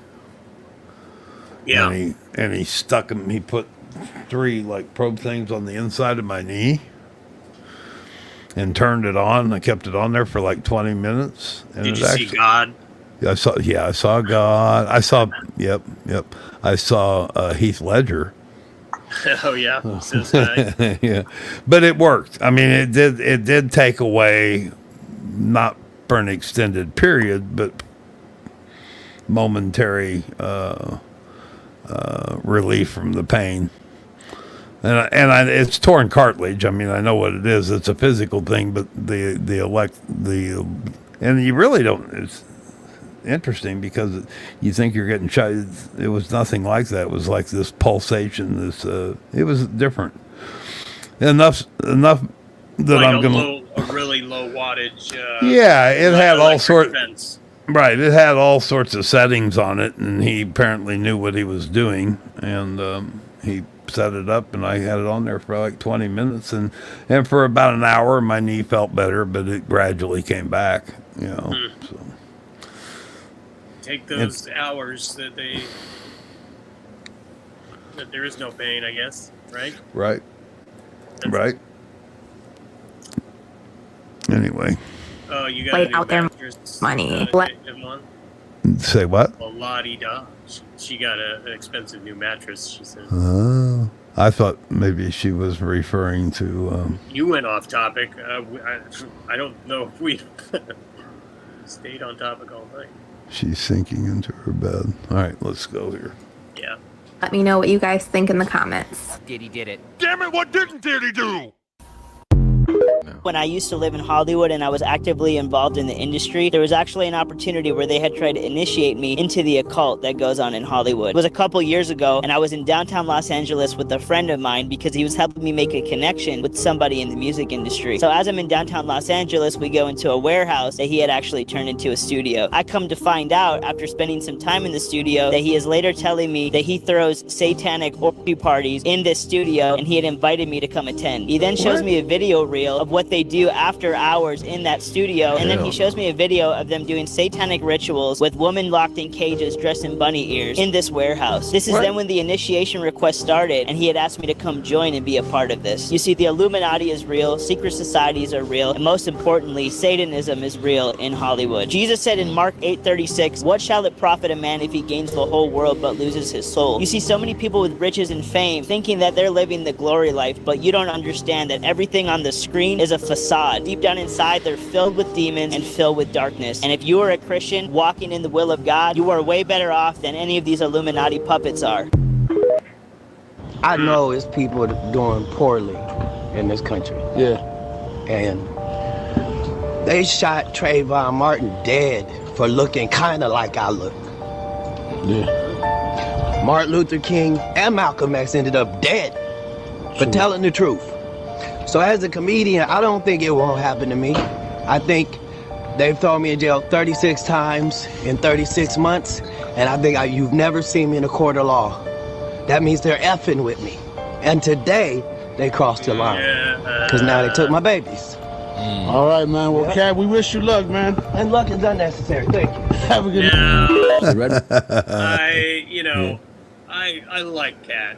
Yeah, I do too. But this is interesting. I have some personal history with cats. So, Well, when I told you earlier today, when I made the comment that I think you will have some interest in this video, this is exactly where I expected you to interject. Yeah, I mean, like I said, the guy is talented, and I'm glad to see he seems to be doing well, because he wasn't like he was a little he was going through some stuff. It seemed like Right. when I was I didn't know him. You know, I interacted with him on a limited basis, but he was involved in a situation. Let's just say one time, and I was kind of like, what is wrong with you, dude? Something's not right here, you know?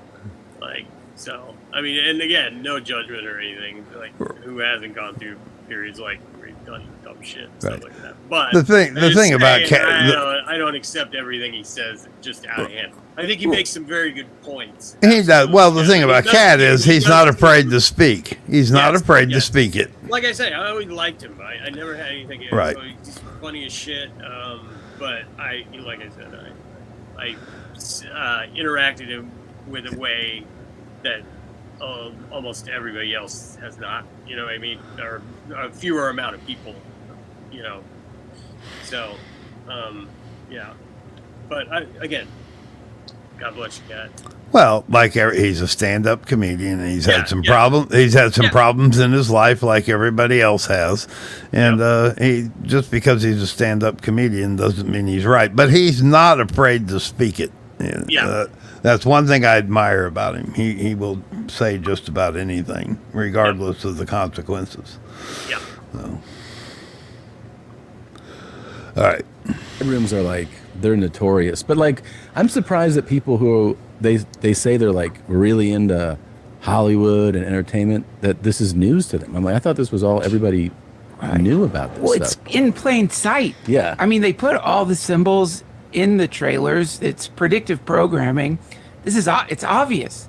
It's right there. I mean, the Kingdom of Lucifer, Los Angeles. Yeah. I'm going. So I just got offered a movie role. What'd you do? Well, that's the thing. They go, do you want to do it? And I'm like, I think so. Yeah. And then they go, all right, well, you have to come to LA. So they're like, you know, the whole. That's when I really saw how dark and so it was dark. I get creeped out. I get scared to death. It was soulless. Yeah. Never seen anything. And I still, every time I get out there, I feel like, oh man, I don't feel life out there. Yeah. I don't feel it at all. You know what? I always said when I get off the plane there, I feel like I'm in the office. It always like I just feel like I'm in an office constantly. Every light feels like a fluorescent light. It feels like it never ends. But it's hard to find it's hard to find a comfort out there. But there's always this dangle. Did you know that singer Billie Eilish exposed one of Hollywood's deep dark secrets during a live Q&A with her fans? You get hit on by old people. The only people I get hit on are a lot, dude. Everyone's a pedophile. Pedophile. It's really bad. Like, everybody's a pedophile. Hollywood appears to have a long history of this kind of behavior. Actress Shirley Temple claimed MGM producer exposed himself to her when she was 12 years old. Shirley Temple was a child star who achieved international stardom with the release of Bright Eyes in 1934. What about Hollywood producer Victor Salva, who's a convicted child predator and is still allowed to work within the industry? Salva was convicted in 1988 of the sexual molestation of Nathan Forrest, a 12-year-old actor and star of his film Clown House. Salva even ended up putting a joke about child molestation in his movie Jeepers Creepers 3. What? How many of you remember 80s actor Corey Feldman saying the biggest problem in Hollywood is pedophilia? Hollywood director and CEO James Gunn had a pedophilia-themed party and even made posts like this on Twitter. For the record, I'm against vape and baby eating in real life, unless you're really, really, really hungry. I like it when little boys touch me in my silly place. Shh. Yes, this man is a CEO for one of the most powerful studios in Hollywood. And a vice president of Disney was convicted of sexually abusing a 7-year-old girl. Disney music executive was charged with child sexual abuse. What about former child star Bug Hall, who played Alfalfa in Steven Spielberg's Little Rascals? 2 men from that set began sexually abusing me. These predators have some sort of sixth sense for vulnerable kids. What about writer Stephen King, who wrote the novel that the horror movie It was based on, putting a child orgy into the book that didn't make it into the movies? What about the satanic 90s rock star Manson, who said he wanted to come up with a hookup dating app for children?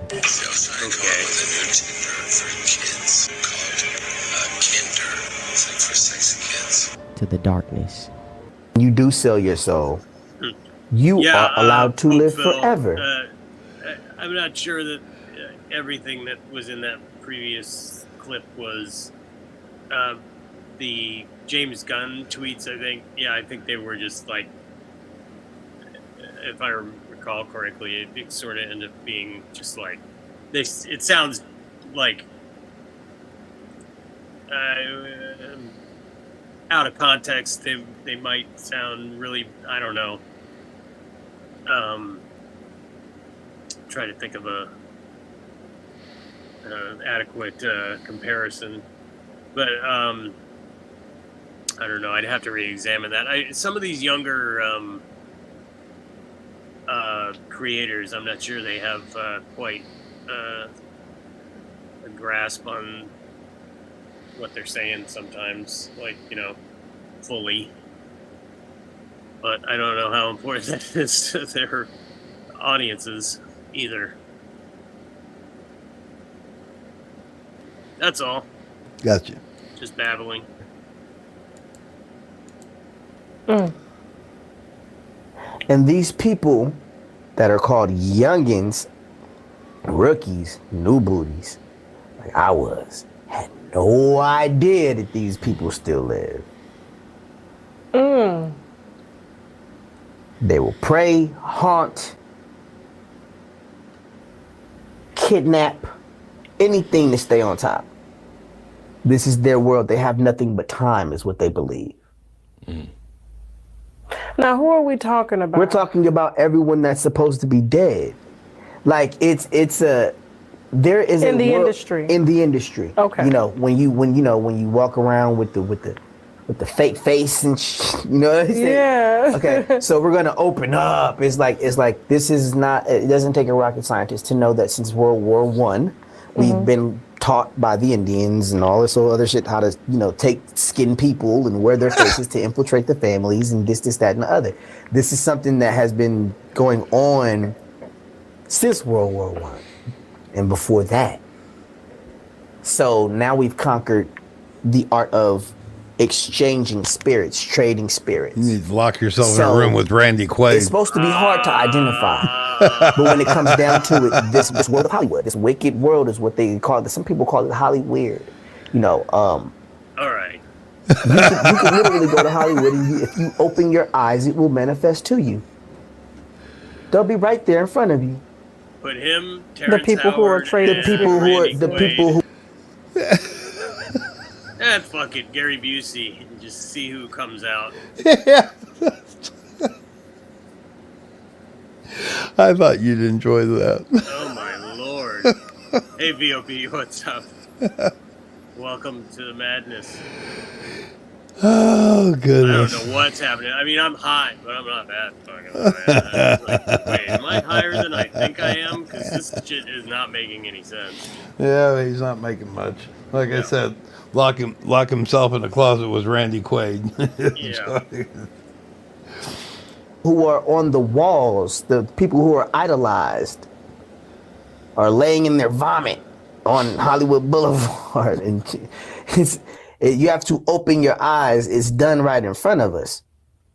See? And if you're willing to sell your soul, then you'll be right there too. Is this the Illuminati? Well, it's not my family. Oh, man. It's not my family. Well, I can't blame that on me and my family, but I can't blame it on others. I could blame it on those that caused the harm on themselves by coming to the Illuminati and trying to sacrifice themselves in order to get ahead. You can't blame those people. I mean, there's a lot of talk about it, you know, on YouTube. You know, we call it the wormhole of YouTube. But to hear you as a child star come out and say that this exists, you know, these people are doing whatever they got to do to stay alive and to ensure that their throne is kept. But that's not none of my business. I warn how I warn when, you know, you Hollywood is darker than you think. I warn. Yeah. Yes. Okay. Everywhere, especially in Hollywood. Yeah. All right. Let's get into it. Man, what's going on in Hollywood? Lots of weird. Get into it. I mean, do we think the devil lives there? I think the devil lives within a lot of people that live in Los Angeles specifically. Do you live in Hollywood? I do, and I want to get the F out of there ASAP. Okay. Look. Now we understand. Devil won't let me. Yeah. The devil won't set me free. Literally, I'm trapped. This is the mark of the beast. Hey, would you take the mark if you could have your cell phone inside your body or never have to call? Take the mark. Take the mark for a Grammy right now.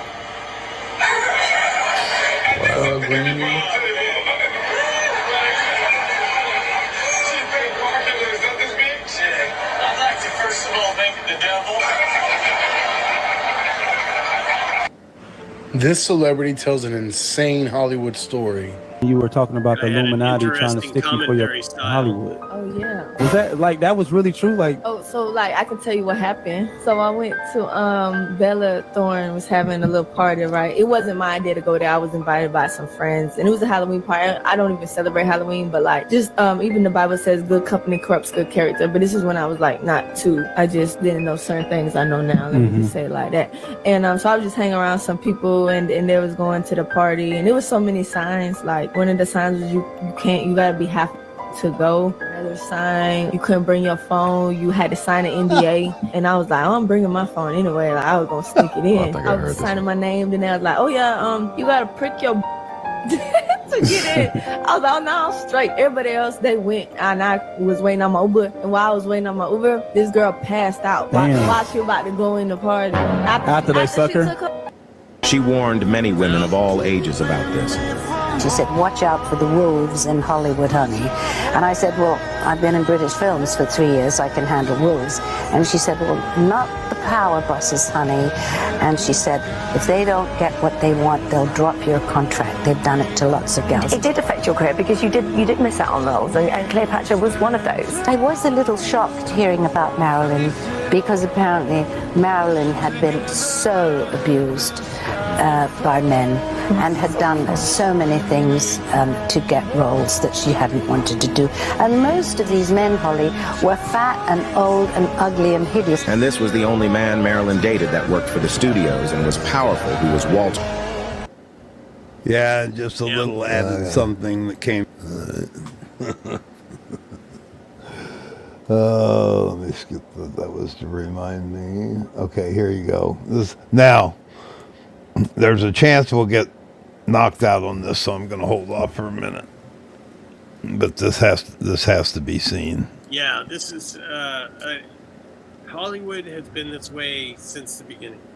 Yeah, I mean, really, you know, the whole country is built on bullshit. You know what I mean? You know, in that it's stolen land. You know, we were very shitty to the inhabitants, the prior inhabitants,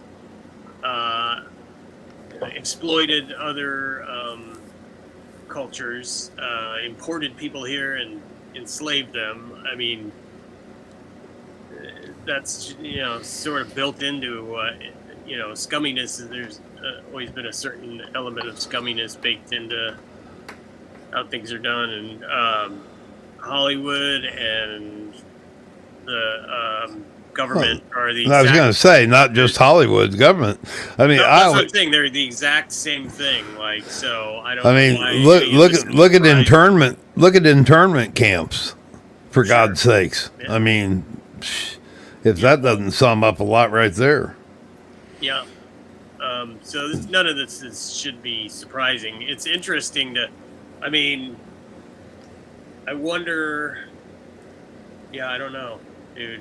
I mean, Epstein's a much bigger fish than, which is horrible to say. I mean, he's getting into Epstein territory though, for sure. I mean, maybe even in the. From what I understand, Epstein's thing went way higher, like from a power perspective. So. Well, you know what though? No way they didn't allow the shit about him to come out, even though everything came out. Nothing's been done about it. You know what I mean? And it hasn't. But culturally, beyond a certain point. but culturally, someone might counter you by saying, "Well, no, this is as big as it gets to our culture." To the culture you're referring to as Hollywood, yes. It's nothing new, but to a lot of people, what's happening right now with this P. Diddy thing is much bigger in their minds. I get what you're saying, but I think this is just this is gonna be insane. It really is. I mean, this is gonna be probably the biggest thing that's happened in my lifetime, bigger than Epstein, because. Yeah. Well, they're not trying to kill Diddy to keep him quiet, is what I'm saying. You know what I mean? Like, but he's well, not yet. He's in a lot. I wonder about him. It depends on what's going to get revealed. It depends on who is going to save their ass to, you know. Or maybe they, Linda H. Exactly. That just went through my mind. I was thinking, I'm losing my cynical edge. Yeah, they haven't tried to off him yet. Maybe who knows? Yeah, I'm slipping in my old age. But it is. I mean, because this thing, just today alone, there was stuff that came out. I haven't had time to watch. It's just one. I mean, it's all over the place. It's just getting rolling. I mean, yeah, absolutely. And there's so much speculation, and we're getting some resolve as it goes on, or we should get some resolve as it goes on. But then again, it might be all over with in just a moment's notice. Yeah, just like Epstein's was over in a moment's notice. Who knows? Yeah, if it goes. What I'm saying is, who knows? I just don't. The only point I was making about Epstein is I think all the people that were involved with him went further up the echelons of. They did. True power. Like, right. There's Hollywood power, which will get you a long way, and can even probably open some doors, like in a political sense. And this is hip hop. This is hip hop, not Hollywood. But it's not like Davos level shit. You know what I mean? Like really serious. You know, I mean, it is major power for sure, and it's gonna. It could. It will come out, turn a lot of things about the industry on its ear, potentially, unless there is somebody who just decides they have too much to lose somehow. And I mean, at this point, Diddy already kind of planted it in the consciousness. Right. You know. Well, Donut, you're right. It's coming. I promise you. 50 Cent. I promise you, the Tupac thing's there's gonna be some resolve on that. There was already some people that wanted to say more than they have. So I think that's going to be one of the first things. I really do. I believe so. Yeah, the proportions of this are starting to really reveal themselves, and he might be in. I mean, this is very. Wow. Well, they said there. I was watching something today, and it was one of the attorneys said that they received 3,000 phone calls, and of course, out of that 3,000, they had to weed out a bunch of just crazies and so on and so forth. Yeah. But out of that 3,000, 200 of those phone calls they received were legitimate enough to look into. People coming out of the woodwork against Diddy. So, yeah. This is going to have a lot of content. And, Oh, I'm sure. This excuse me. That's kind of how I became aware of it, actually. well, here, I want you to think about something for a minute. And I'm going to bring this up because I watched a few things and it got me thinking. Is this All right. gonna be on the final test? No, yeah, on the final test. So let's just current events, Hollywood current event. J-Lo and Dickweed, her husband, separated, right? And he left right around March of this year. And just think of the timeline here now, because I think J-Lo's complicit here. She's not some innocent bystander. I really don't believe it. He's suspicious of every last one of them. Yes, I am, and I'm suspicious of her. And then when I got to looking at this, I was like, okay, so he leaves her in March. Well, isn't that when everything was coming out? The first, yeah, it was. I can almost see where he was like, I'm getting as far away from this shit as I can. Because I do. I mean, come on, just the fact people with that much juice, be it political or actor or CEO, have sought it out. You know what I mean? That means they, scruple-wise, 2 weeks ago, we played the video. I mean, the fact that she would carry a handgun into a bar for P. Diddy, and everybody knows that P. Diddy shot that poor lady in the face. I mean, they know it, and they know that Shine took the fall. I mean, it's speculation because Shine took the rap and did the time. So what? That doesn't mean it's the truth, and that can be reopened. That was the case I was trying to think of earlier when I said it wouldn't be double jeopardy if they approach it the right way. Yeah, that was pretty funny, Yvonne. J-Lo flopping her attempted comeback.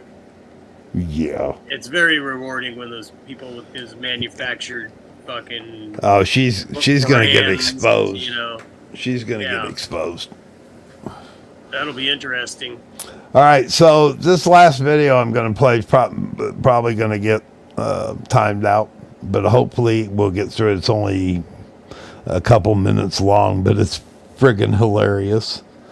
So, as it be, and it's going on 10, so it's 11 o'clock out east, 10 o'clock, that's a couple hours, so we're good. We'll call it a night, and we'll sign off after this. Now, I'm going to stick around, but if we get bumped, which my experience tells me we probably will, or I will, everything will get shut down. I can come back. You guys won't get booted off. I will. I just have to sign back in. Ram is trying to ramp up the dramatic tension here in the final moments of the show. No, there's only a couple handfuls of people, or a big handful of people here. So I just wanted to let you know that if I do get bumped, I am going to sign back on. But pretty much that's it. There's not much more to go over. I've got another video in the background, but it's same nonsense. So this one was just kind of funny because Kanye's such an idiot. He's very specifically nuts. Like, yeah. I mean, he's such a confluence of things. It's crazy. And you love this because you talk about somebody that tries to throw the Christian shit around. Oh my God. Oh yeah. The guy, he's a man of God. Yeah, he certainly is. Yeah, he All needs right. some sort of treatment. You're right, Yvonne. So, I promise next week, unless, it's just all there is, like the Johnny Depp trial. You couldn't do much else but that. During the Depp trial, we'll do something that's when I different tried next to week. launch my crocheting channel. Yeah. Completely tanked. What was I thinking? Yeah. It's a shame. The content was fantastic. If we could do magnet fishing video reaction videos.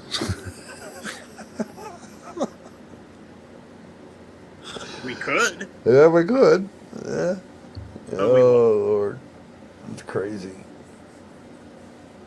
I was trying. All to right, pull- now that we've sucked all the air out of the room, let's wind this sucker back up and. Yeah. All right. Well, if we get bumped, thanks everybody. I might come sorry, back. I can't. For some reason, my ability to chat is out tonight, so. It's all right. We've been off too long. But, it's been a while.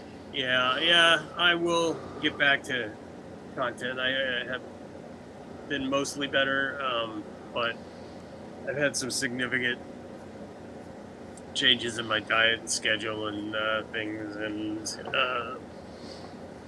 I just have not been able to get my head back into fully into editing quite yet. So I apologize to One thing at a time. anybody that gives a shit, if anybody does give a shit. But course they I do. do miss it, and I'm glad I'm still able to at least come here and touch base with y'all, with Ram, because he's a good dude, and you guys are good people, and You'll get there, man. It's yeah. been. Good Lord, we went through it with you. Yeah, I've had some So lousy shit happen the first part of this year, for sure. we're on your side. All you hear is excuses, so I'm sorry, buddy. That's my bandwidth got reduced. You know what I mean? Yes. And if my head's not in it, I can't do it. Well, without getting into specifics, in hindsight, you went through one of the more serious episodes. I mean, everything that went down this year for you was not necessarily good. There was you were hanging by a thread in a lot of different, including your health. Yes, So and that's why I'm saying I'm very glad to be able to still come hang out with you. we're You're glad. one of the people that got me through it all. I really appreciate it. Absolutely. I appreciate all. There's been a couple people, and they know who they are, that were really there for me, and it really made me appreciate that. But other than that, it was. Oh man, I'm very grateful for where I am right now. Even And you know what makes what makes that so cool is you're that motherfucker that flipped me off at the intersection last week, and I didn't even know it. What? Meaning, people were there to help you out, but wouldn't recognize you on the street. Oh. That's what makes this whole scenario so unique, so cool. Yeah, well, I would know. Now I might have a inclination that I ran into somebody I know if I saw you, because I kind of know what you look like. But my point being is, I could have passed you on the street today and flipped you off, and you wouldn't have known it was me. Speaking to the chat, speaking to everybody. I don't know what one of these people looks like, except for Yvonne. And I've seen a picture of Yvonne, and that's my point. Now, I would recognize somebody that shows their face on YouTube all the time, but well, VOP. I mean, I hope you gotta know by now. There's no hard feelings about anything at all. it is what it is. Yeah. It was actually it was kind of entertaining and fun. Yeah, you got it. You got to admit, it was a pretty good video, though. But there is absolutely no. Yeah, exactly. It's all like I am genuinely not here to, try and ruin anybody's fucking life or anything like that. I would hope you guys realize that. Come on. That's absolutely not the goal at all. Just having a little bit of giggles. I don't. No, Phil. I don't brake check, dude. You know why I don't brake check? Because I also carry, and I found out that if I initiate something like something stupid, like road rage, I don't trust myself. So therefore, I don't do that on the road. I really don't. I've thought about, since I have a dash cam and I also have a GoPro, I've thought about just driving around more often and doing videos on asshole drivers, because there's a lot of them out there. Move to LA then, buddy. You'll No, I don't have to. 24/7 stream. I can't go around the corner from my house without some fucking asshole. Let me tell you how they drive in Vail when you're going from point A to point. It reminds me of when I was in Jamaica and I had to learn how to drive in Jamaica. First of all, it was the other side of the road. Wait. Maybe not tonight, but sometime we got to talk about you in Jamaica, sir. Why? Because that intrigues me. No, well, they don't. There's just seems to be no traffic law. It's it's a lot of honking going on, people going where they want to go, and you just have to kind of move out of the way. And yeah.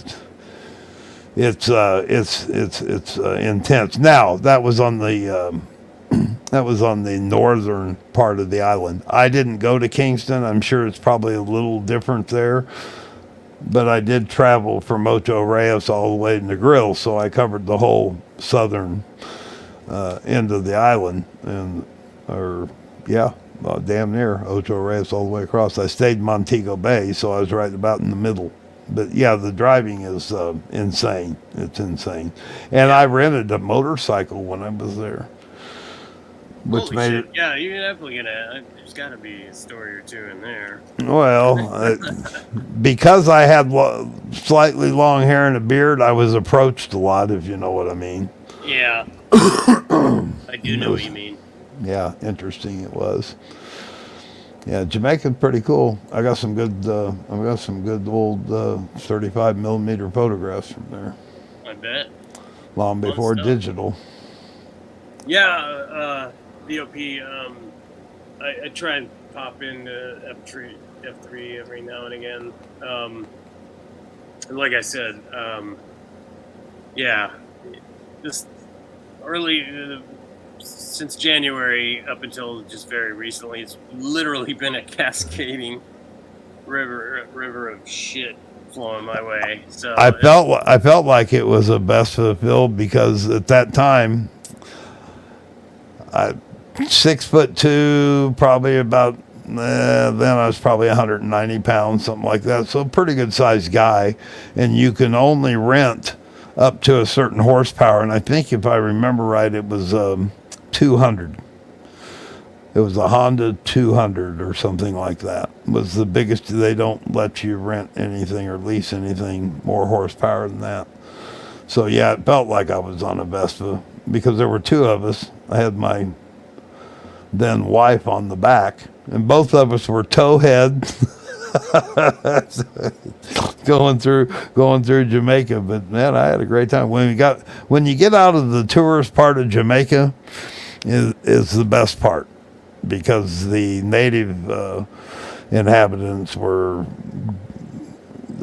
grateful, they were kind, they were offering, giving. Now I don't know if they were trying to steal my motorcycle or not, but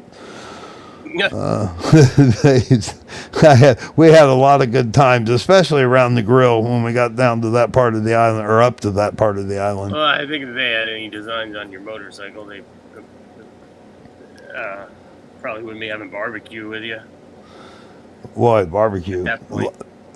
Always food cooking outside. Always. Yeah. And when you're riding the motorcycle, you know, the elements, you smell, you could smell the jerk cooking, and it's like, okay, we're going to find out where that's coming from. And offering of the two things I noticed in Jamaica that outside of drugs that we were offered frequently was food. They always were, you know, if there was a grill going. Now you know, you had to compensate for it, and I was smart and I kept some greenbacks in my pocket, even though I wasn't supposed to, because I was told you can get a lot more for your money. Right. But yeah, food, they always were proud of their meals, and their cooking everywhere. I mean, when I mean everywhere, you just like all of a sudden you'd come along and there'd be a grill and there'd be somebody. I mean, just no reason, rhyme or reason. Yeah, well, I tell you what, if you are into bacon-wrapped hot dogs, Hollywood Boulevard. Hollywood Boulevard, yeah. You want to talk about some exotic cuisine. Like crab rolls down in Florida. You will not be able to throw a rock without hitting a fucking bacon-wrapped hot dog. Oh, man. A big, huge grease spot around a rectangular shape on the sidewalk. Yeah. Yeah, I was in Florida. They used the guys ride around on their bicycles with a little hot box on the front, and they'd sell those crab rolls. And you know, every now and then you'd get one and you'd bite into it. And you go, I don't think this is crab. I think this is catfish with a little flavoring or something. Right. So for the old crab roll scammeroonie. Yeah, hot dogs. Ah. Yeah, dude. Man. Of all things. So how's your tea? What kind of tea are you drinking? I'm drinking this. Actually, it's not the greatest. It has a strange,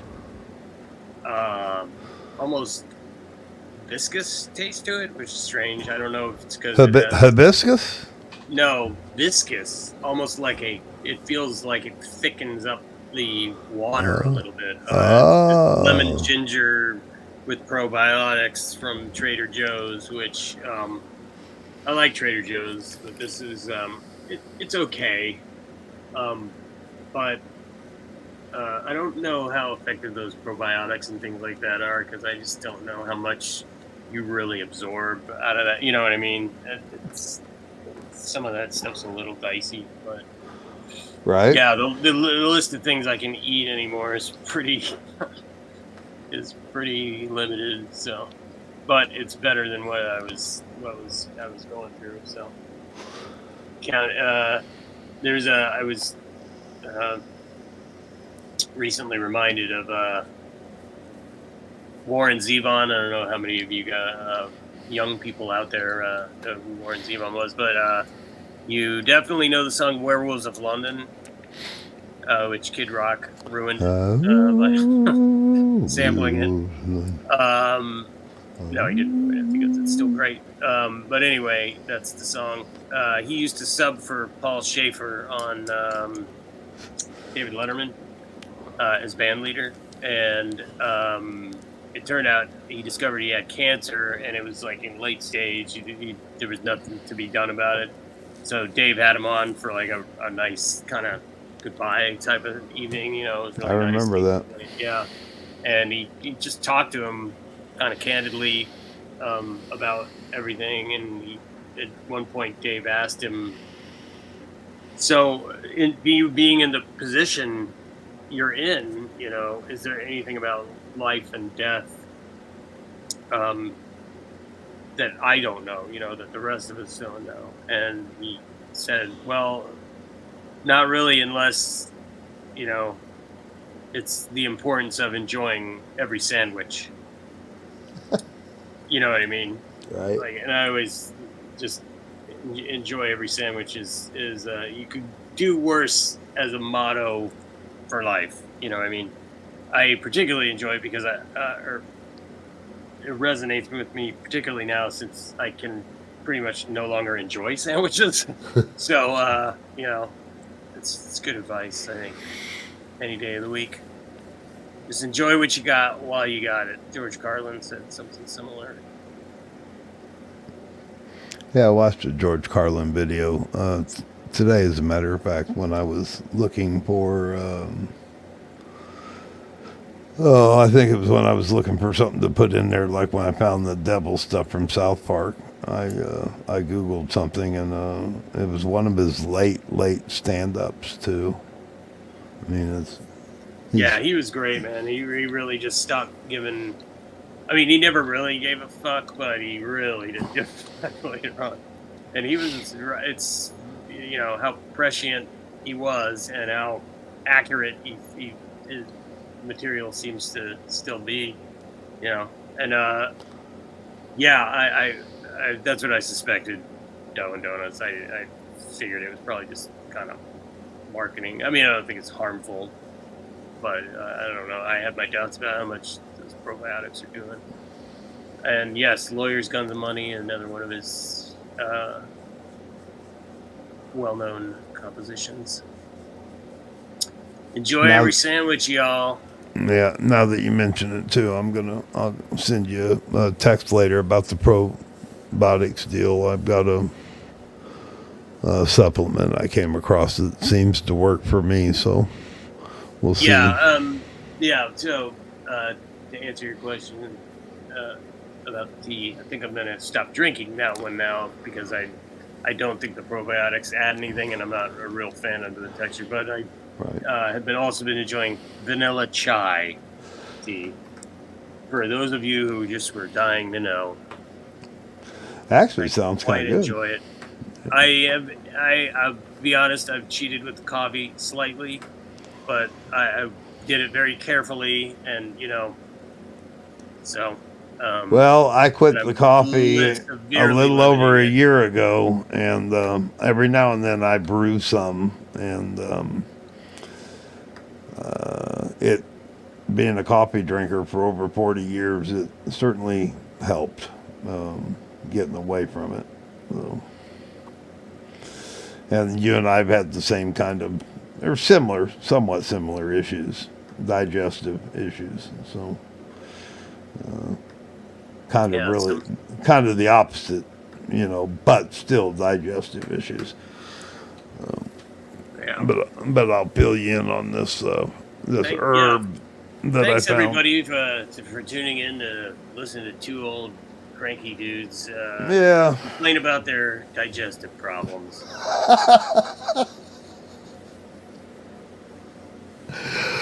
Oh goodness! All right, I'm gonna play. I'm gonna play this. I'm curious if I'm gonna get timed out or not. I don't know that it's long enough to, but let's see what happens. Let's see. Let's see. It just came to mind after watching all this stuff. So, what are you doing? You running for president? Yes. If you're in that position and we have to deal with some sort of a military action with China, what if China takes over Taiwan? What if something happens with Syria? What if something happens with Iran? Have you thought about this?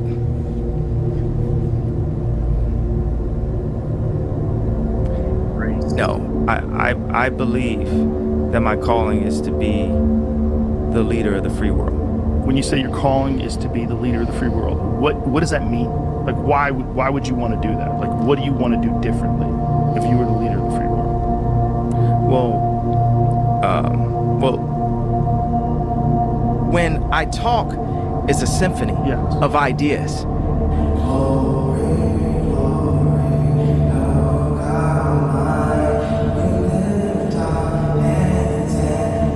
Good editing. Praise, glory,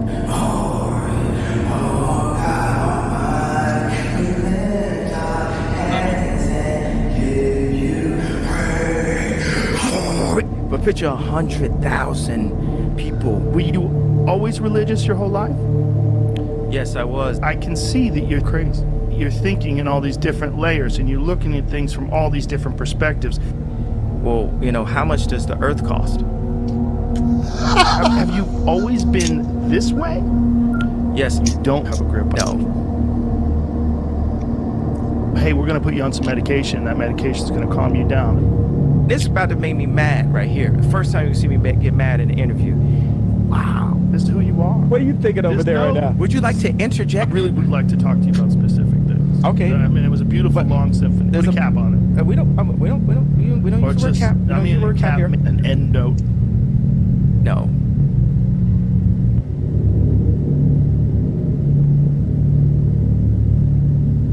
I just said a prayer in this situation. This isn't. You said a prayer because of what? What motivated you to say a prayer right there? I am in so much fear. Don't you put that evil on me, Ricky Bobby. Who are you? We'll wrap it up here. It's really hard to make houses. Wrap it up here. Goodbye, everybody. This won't be the last time. You're crazy. That editing on that was really good. Who was that? Joe Rogan. No. Who's chat? Who's chat? Oh, it came up. I don't know. I have to tell you. I'll have to look and see. Yeah, they did a good job. I mean, I'm sure the original interview just played straight through, start to finish. It did. Well, it was chopped up, but still. Yeah. But they did a good job of accentuating. Right. The audio part. Yeah. Yep. The camera moving in on the close up. No, it was good. I found it. Yeah, this is what happens when people just let you get away with anything, man. That's right. And you start to believe your own delusions, and nobody says, don't you think that sounds a little nutso, maybe? Or maybe you shouldn't.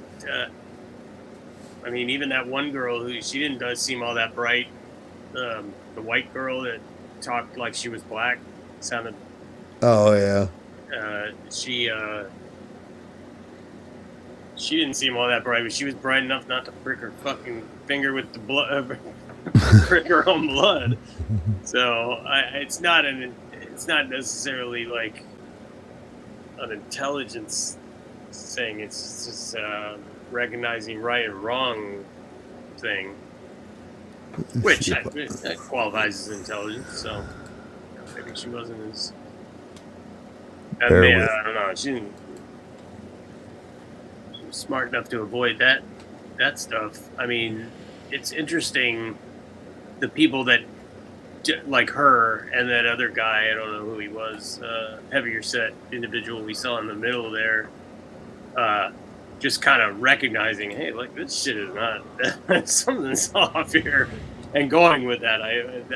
It's good, man. It's a groundedness, that they possess. So okay, so the person that made that video, their YouTube channel is called Why with a question mark.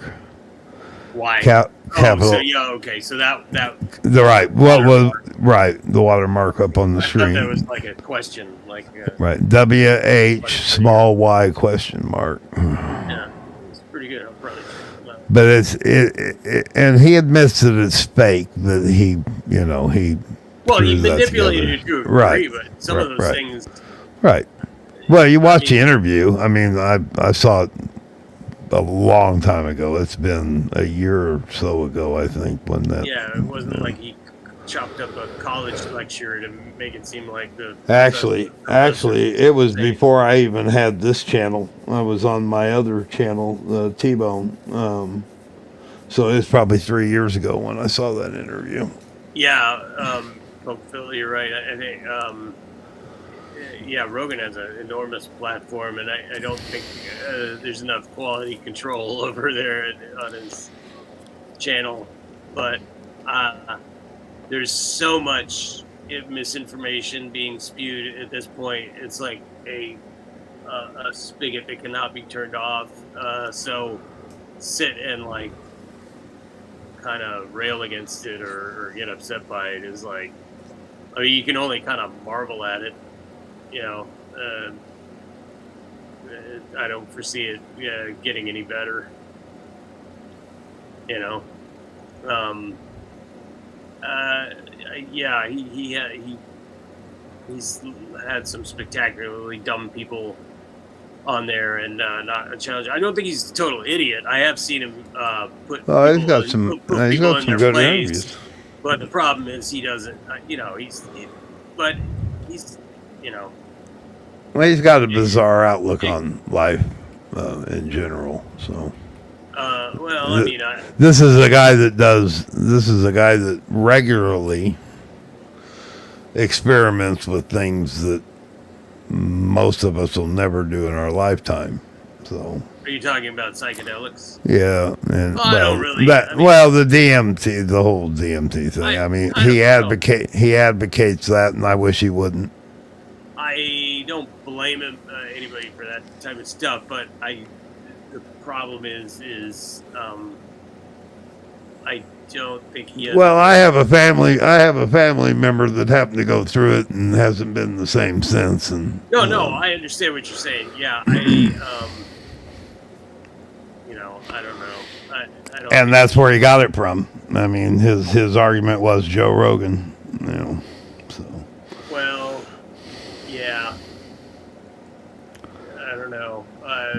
That's why it's important not to put anybody on any kind of pedestal at all. Well, just exactly. Think that they're infallible or exactly. Because, exactly.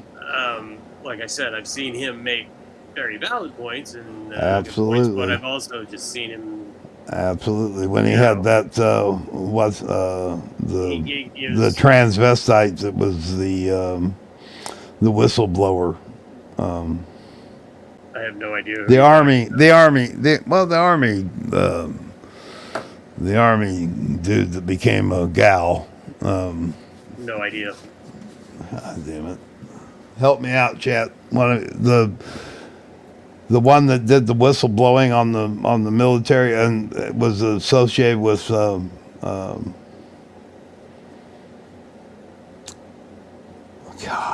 brain fart.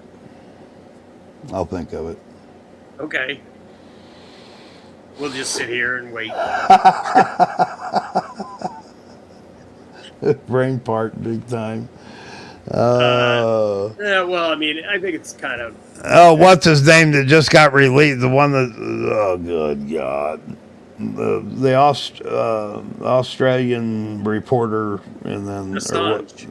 Yeah, he wasn't, not him, but he got his information from the whistleblower.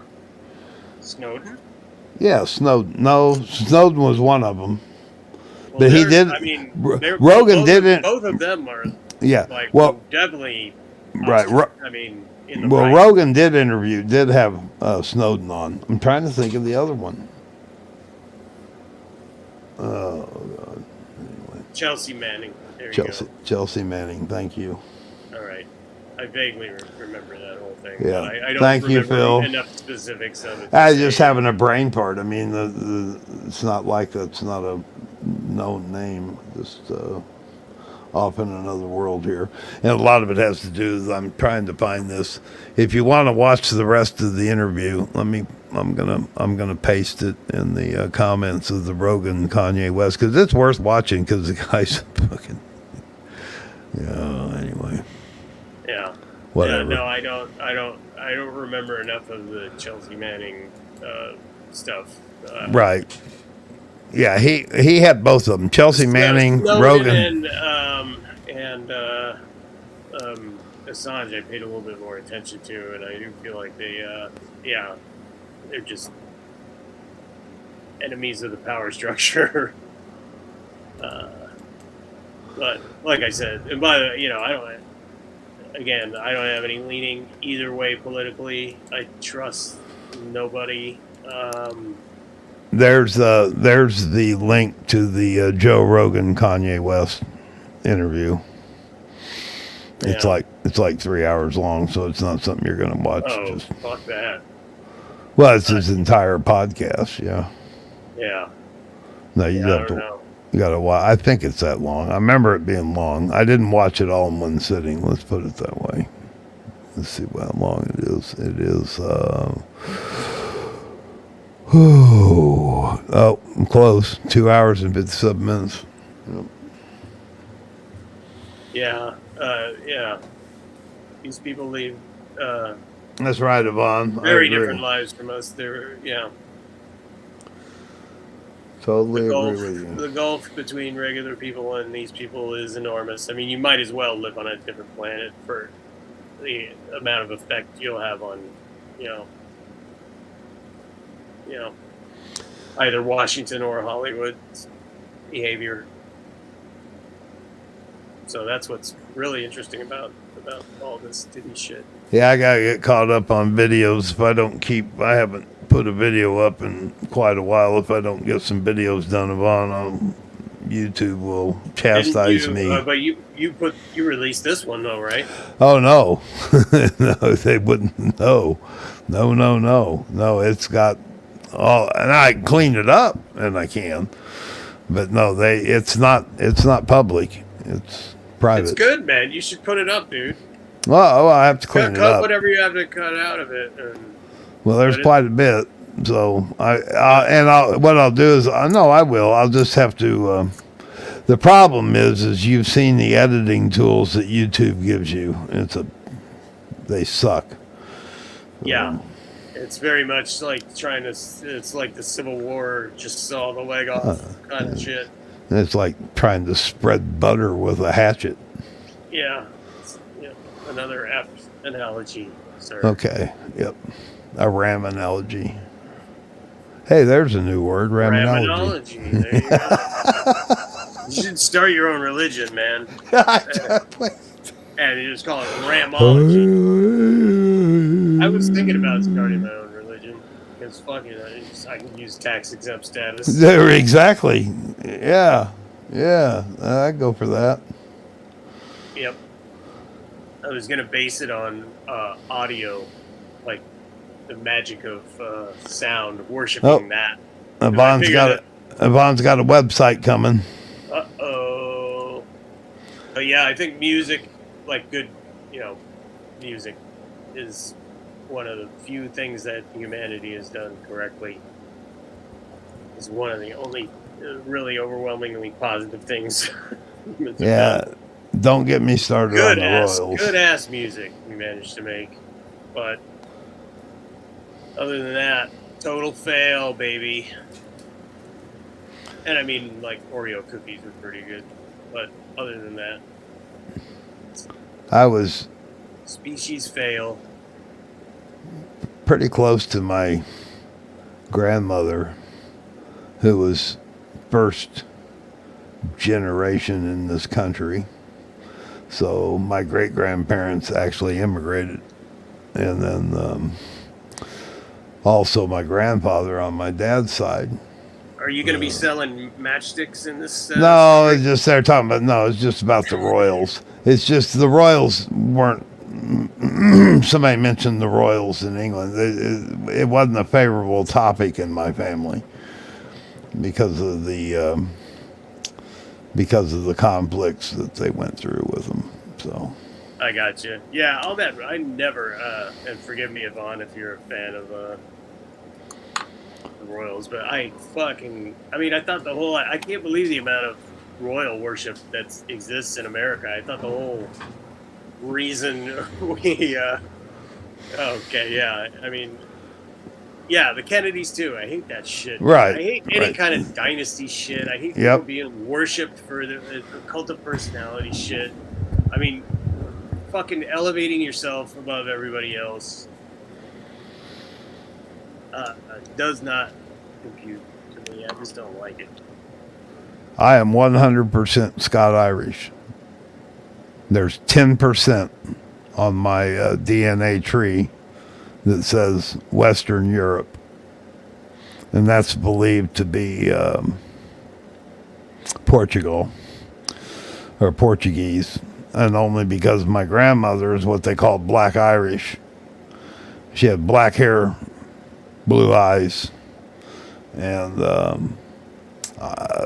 to hear her tell it, that it went back several generations when the Portuguese were sailing around the coast, 1500, somewhere in there. And and a lot of them migrated into Ireland and stayed. Yeah.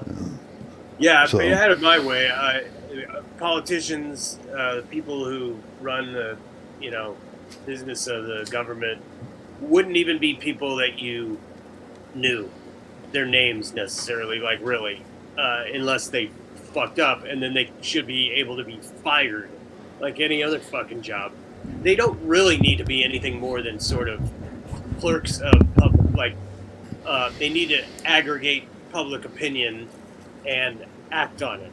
But that's absolutely not the system we have at all. They manipulate public opinion is what they do. It's bullshit. It's bullshit, which is a lot of what this country was built on. So, eventually the bullshit just runs out. Yeah, VOP. My grandfather immigrated through Canada when they left Scotland. As a matter of fact, my last name is so unusual. If you change one consonant at the end of it and put two vowels, the spelling goes two different ways. There's more in Canada than there is in the U.S. I have a lot of relatives, like it'd be fifth, sixth cousin, shit like that. Because my grandfather and his brother, they crossed the border and settled into North Dakota. My grandfather's brother stayed in North Dakota. My grandfather went to the gold rush in California. And Nice. But up in the northern part of the country, up in the North Dakota, but get into Canada, and I have a lot of blood relatives. I wouldn't know of one of them, but anyway. So Canada is actually a beautiful, beautiful country. Was one of them named Yukon Dan? Yukon Dan, no. I do have a leatherback Bible that my grandfather brought with him from Scotland. It was a big thing to have a family Bible, and I do have it. It was, I think, I can't remember. I think it's 1860s, I think, something like that. Anyway, it's pretty interesting because it's got artwork in it that's phenomenal. It's just interesting stuff. Anyway, yep. Canada is. If I went up there and really did some research in the family tree on that side, that particular, that was my father's father. So the surname is there.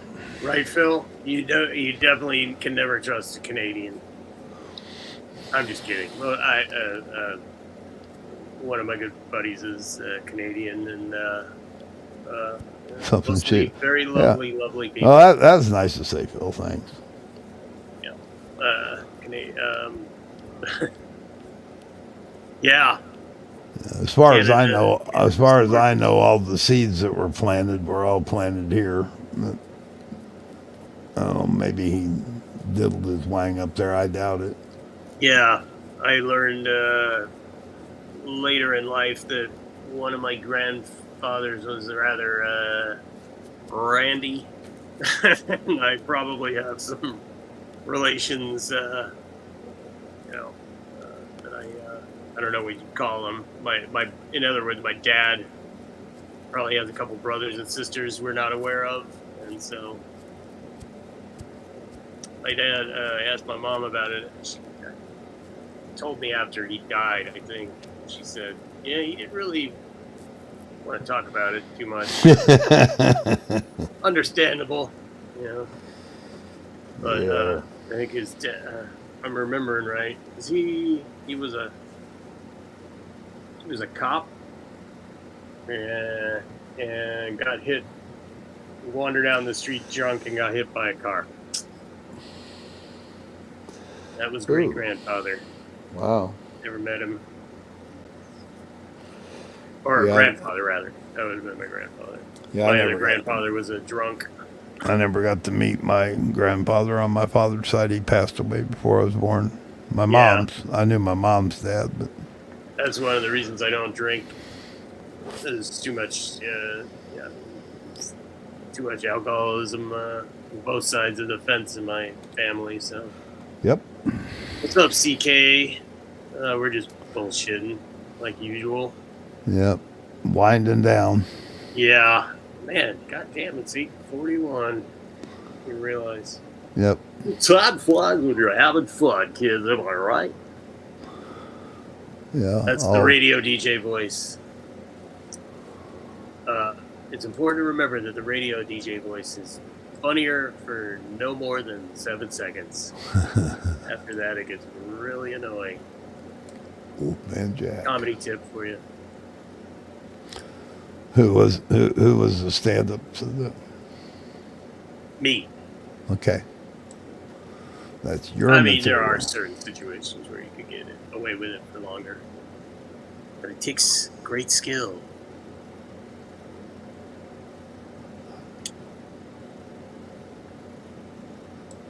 This is all back, just looking at the chat a little bit. So hot dogs are the national food in Chile. Oh yeah, we were talking about hot dogs, and yeah. I didn't know it was the national food in Chile. Interesting. Said they're called completos. I like I mean, they put everything. I meant to ask, does that mean they put everything on them? complete. Yeah.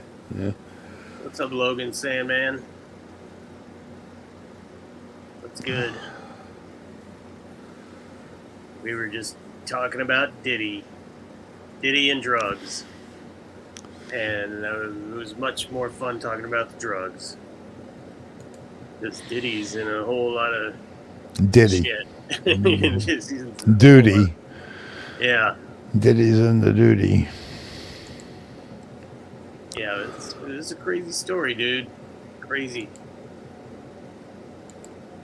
Same, Logan. Basically the same, man. Some time between real life. It's a good way to put it. Yeah. I'm just trying to enjoy every sandwich. That's our motto, kids. Remember that. Wish we could listen to Werewolves of London on the way out. It's a good song. I might just do that after we're off the air. Yeah. Yeah. Right, Yvonne? It's a nice, fun topic.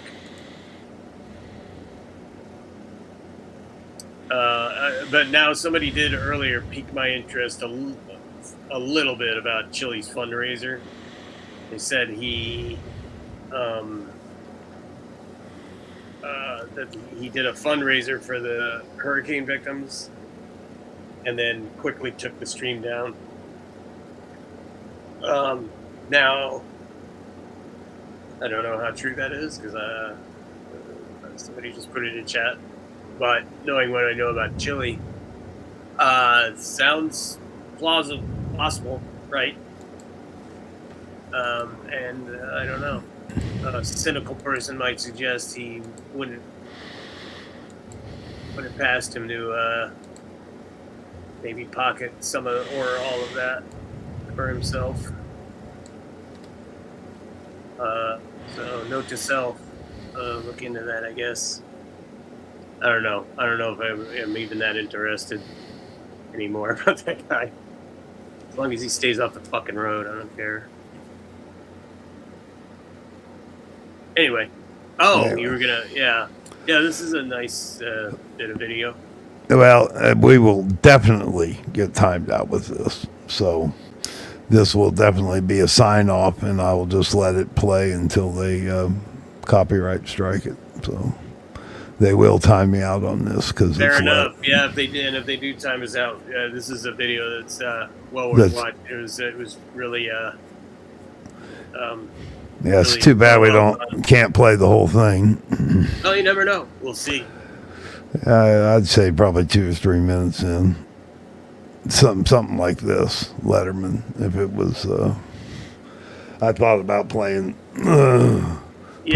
music video, but. Okay. Pope Bill is saying Troll covered it. I was kind of thinking somebody would probably cover it, and kind of glad it doesn't have to be me, because that is sleazy if it is true. Like I said, I saw a comment about it earlier, so I don't know. I have no idea about the details, but I'm glad if that is the case. Troll caught him. Good for him, because I've been having a nice vacation away from that guy. I gotta tell you, it has been nice. All right. Everybody, thank you all for being here. It's always lovely to see you fine people. And we're glad that you've decided to spend part of your Tuesday night with us here on the family-friendly Ram and Dickbag Hour.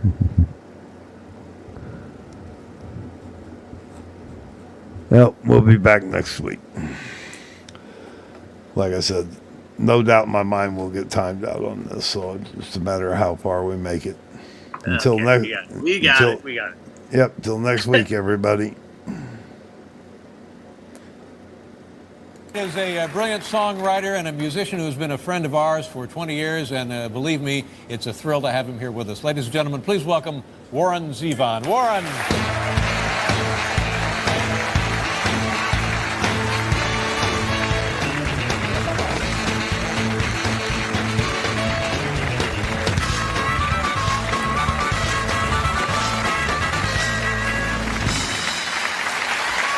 I didn't know he could play that.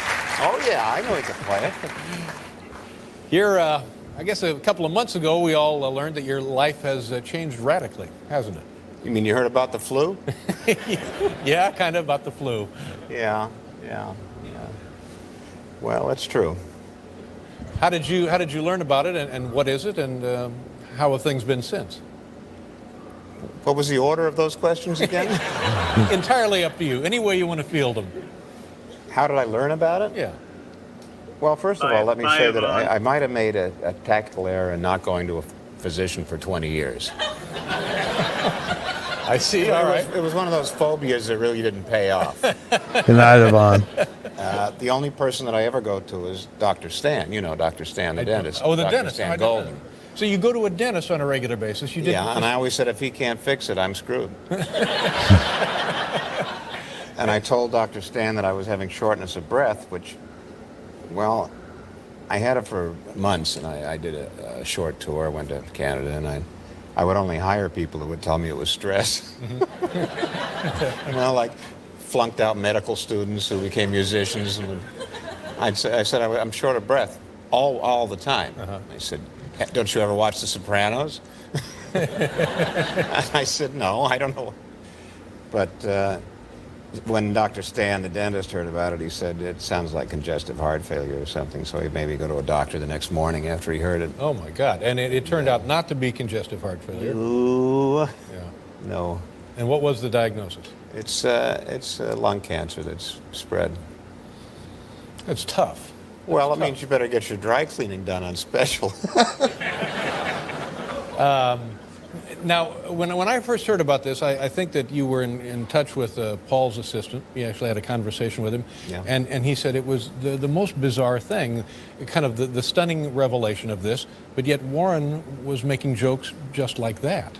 Now, how is that possible? I'm not sure I could make jokes like that if I had that info. You think so? I know you would. Really? Yeah. Yeah. And to me, you look and seem remarkably healthy. I mean, that's kind of an odd... Well, don't be fooled. Don't be fooled by cosmetics. And how do you feel? I don't feel as bad as they say I am. Uh-huh. You know, and that's okay. That's a good deal. And you have spent a lot of time recently working very hard, haven't you? Working on another project. Yeah. They certainly don't discourage you from doing whatever you want. Yeah. It's not like bed rest and a lot of water will, straighten you out. And how is that work now under this circumstance, living with this diagnosis? How is the work now compared to when you assumed you were healthy, when you were only going to see Dr. Stan? I'm working harder and you put more value on every minute. You do, Liv. I mean, I always thought I kind of did that. I really always enjoyed myself, but it's more valuable now. You're reminded to enjoy every sandwich and every minute of playing with the guys and being with the kids and everything. Yeah, I'm stricken now, and I guess this is the way things like this work, by the irony of your work now. When we look at it, knowing about the diagnosis, about the disease. That's the strangest part to me, certainly. Yeah.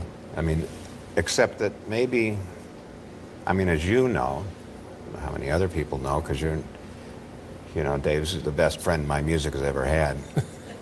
So I don't know how many of the audience realize that the last...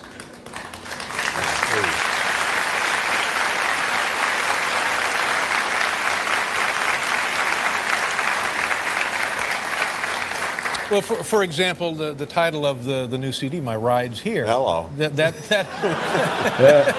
has a whole different meaning. Yeah. And another song, the one Paul played, I'll Sleep When I'm Dead. And the previous album was called Life Will Kill You. Yeah. It was all about my phobia of doctors. And, I just figure that if artists don't have, I guess artists have some kind of instincts or, feelings about things that can't be put into words, kind of impressions, combined with very rudimentary manual skills.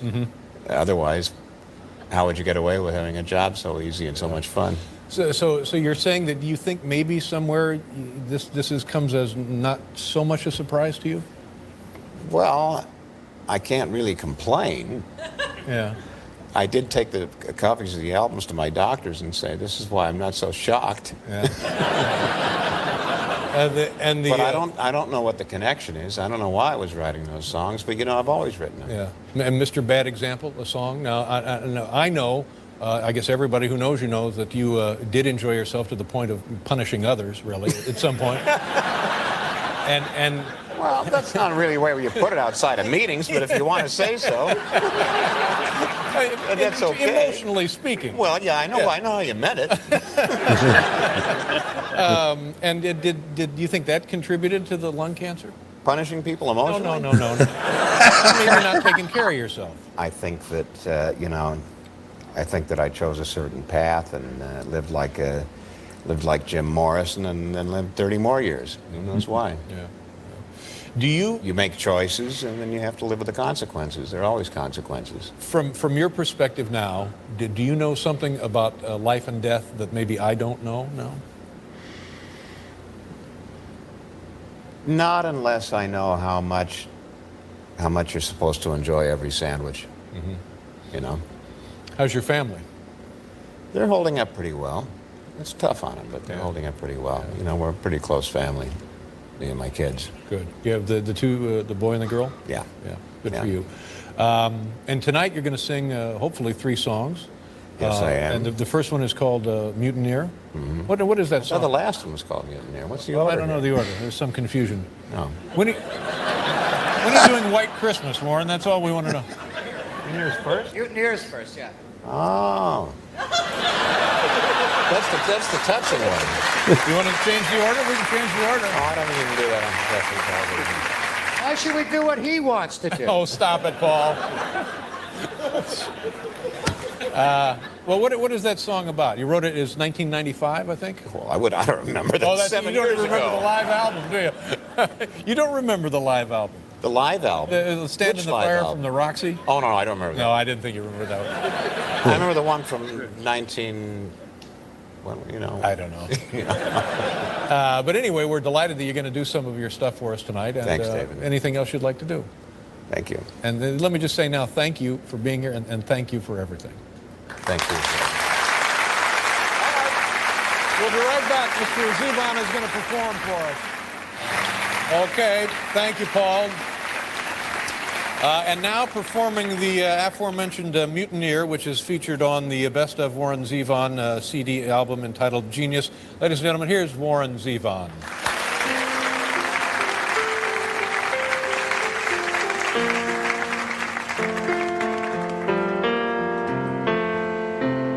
Yo-ho-ho and a bottle of rum, hoist the mainsail, here I come.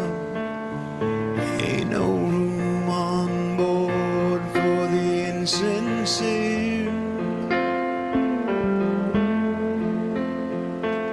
You're my witness, I'm your mutineer.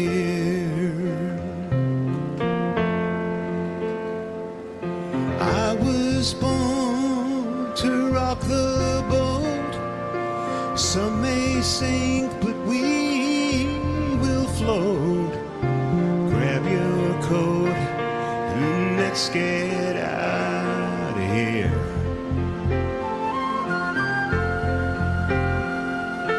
You're my witness, I'm your mutineer.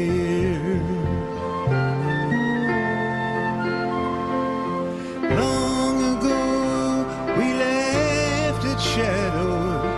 Lightning flashed, thunder followed us. It could never find us here.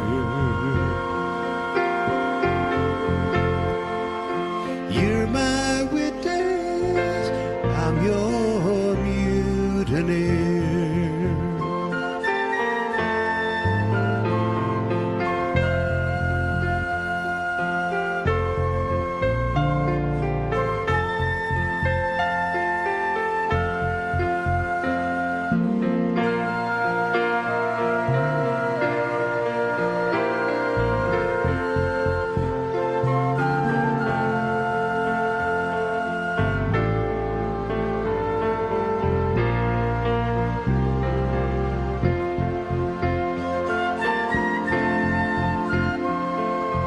Long ago we left its shadow.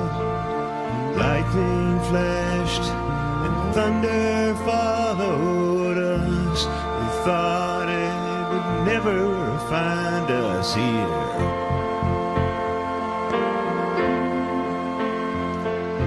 You're my witness, I'm your mutineer.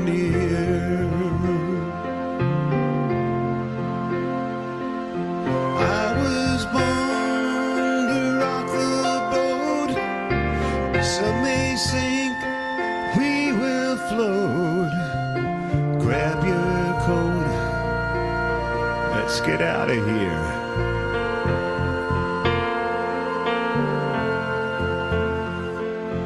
I'm your witness, you're my mutineer.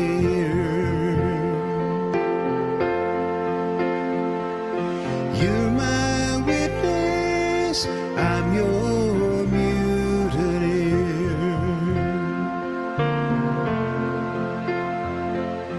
You're my witness, I'm your mutineer.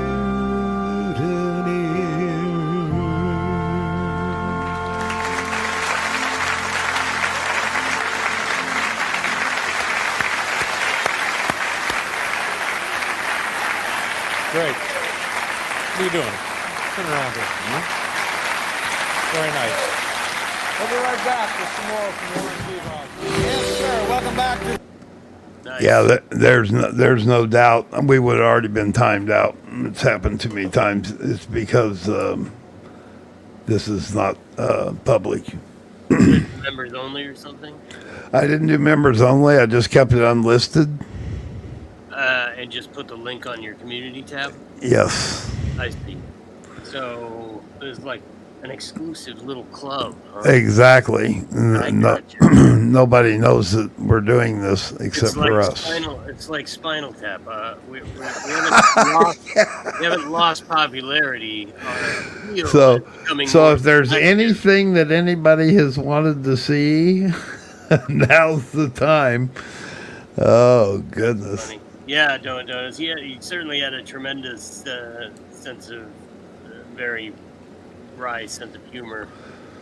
You know, interestingly enough, my mother passed from lung cancer and was a smoker her entire life. And My dad too. yeah, interesting that her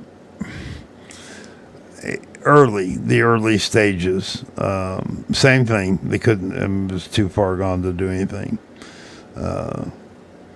But she had kind of the same type of. She put humor into the whole situation. Yeah, I mean, in one sense, what the fuck else can you do? Yeah, really. I mean, outside to make everybody miserable around you, I suppose. Yeah. But yeah, she and she had a great sense of humor anyway. So, yeah. Well, that's good to hear. Yeah, I really enjoy that. Matter of fact, I'm just play it on because then he does another song. Yeah, he does, and the interview goes on. I think. Yeah, it was quite kind of them to turn over so much of the show to him, but it doesn't feel like it's not one of those shitty shows. It's not morbid. Yeah, it's not morbid. It seems fairly, pretty human for a show business thing, but it does seem like Dave's admiration for him is very genuine, and he was like Doe and Donuts would say, he was great on. He was really good in as substitute for Paul, and he was a very unique songwriter too. Like, it's kind of like Randy Newman. There's kind of like no mistaking. A lot like Randy Newman. Warren Zevon, real storyteller. Yep, I agree, Phil. It is rather joyous. That was a good song. Yeah, and I mean, yeah, it's a very touching little moment. Not schmaltzy, but. Well, everybody handles it differently. My family has always handled death. We look at it differently. The Irish do it a little differently. We have wakes, and the wake may be 6 weeks after the fact. It may be 2 weeks after the fact. It may be 2 months after the fact. But the gathering is not morbid at all, and it's quite joyous and. Well, like everything else in America, death is just another industry. Yeah. There's money to be made in our caskets. Yes, there is. But even in those ovens, there's money to be made. Yeah. But I thought this was a very, very nice thing that they did here, and I also really enjoyed Warren's outlook, and the enjoy every sandwich is always really just stuck with me as right. Tremendously good advice. I'll never forget it. Well, I was not now making some fucking T-shirts that say "Enjoy every sandwich." Yeah, there you go. Immediately you get it, man. It's like, yeah, you better enjoy every fucking sandwich because you never know when your last fucking sandwich is gonna be. You know. Kind of like Brewer and Shipley. You say Brewer and Shipley? Yeah. Or Loggins and Messina? No, Brewer and Shipley. Enjoy it to the last toke. Hall and Oates. You want to hear something crazy? Hall and Oates fucking hate each other and have for like decades. They just tour together. Well, if you watch Daryl's House, it's pretty obvious. Well, he's never had him on. And I thought he has. He has. He's been on there on Daryl's House. Yeah. Mm-hmm. Well, there's an episode that he's on there. It's check it out. It's pretty interesting. He's had some pretty top. It's when he was still doing it in his house before he moved it to the tavern. Oh, I didn't know he had done that. I kind of watch intermittently, but man, some of that stuff is just top-notch songwriting and performance. I agree. There was some really. The episode with Joe Walsh was really good. Yeah, he stood out. Yeah. And what's the guy? I don't know if he turned out to be a cretin or not, but I think he had some sort of CeeLo. Oh yeah, CeeLo. Yeah, remember Jesus that episode? Christ, man, he shredded. I Can't Go For That. I mean, shredded all of it. He's a tremendous vocalist. Am I wrong? Does anybody in the comments know? I seem to remember he had maybe some sort of charges against him at some point. Or I don't know. CeeLo Green. Can't keep track of the shit anymore, dude. No. It's like, it's just like, but it's always been there. It's just now all just kind of going way more public than I think we've ever seen it. You know, it's the kind of shit that when you see it, you're not even kind of surprised in a way anymore. You know. All right. It says CeeLo Green, after an investigation into sexual assault allegations against Green, Ooh, you said the naughty words. it has resulted, we're not public, it resulted in the pleading no contest to a 2014, the furnishing of ecstasy. So apparently, that's all it says. I guess he furnished ecstasy to somebody and then assaulted them. And then he's pled no contest. He received no prison time. 2020, he released his 6th solo album. So yeah. So he might be a drink tamperer. He might be a doper. Reading Diddy's book. Why did CeeLo change? Donuts, you asked. Oh, he changed his name. Who's CeeLo? Oh, okay. No, that changed it to CeeLo. I see. I'm sorry. I jumped the gun there.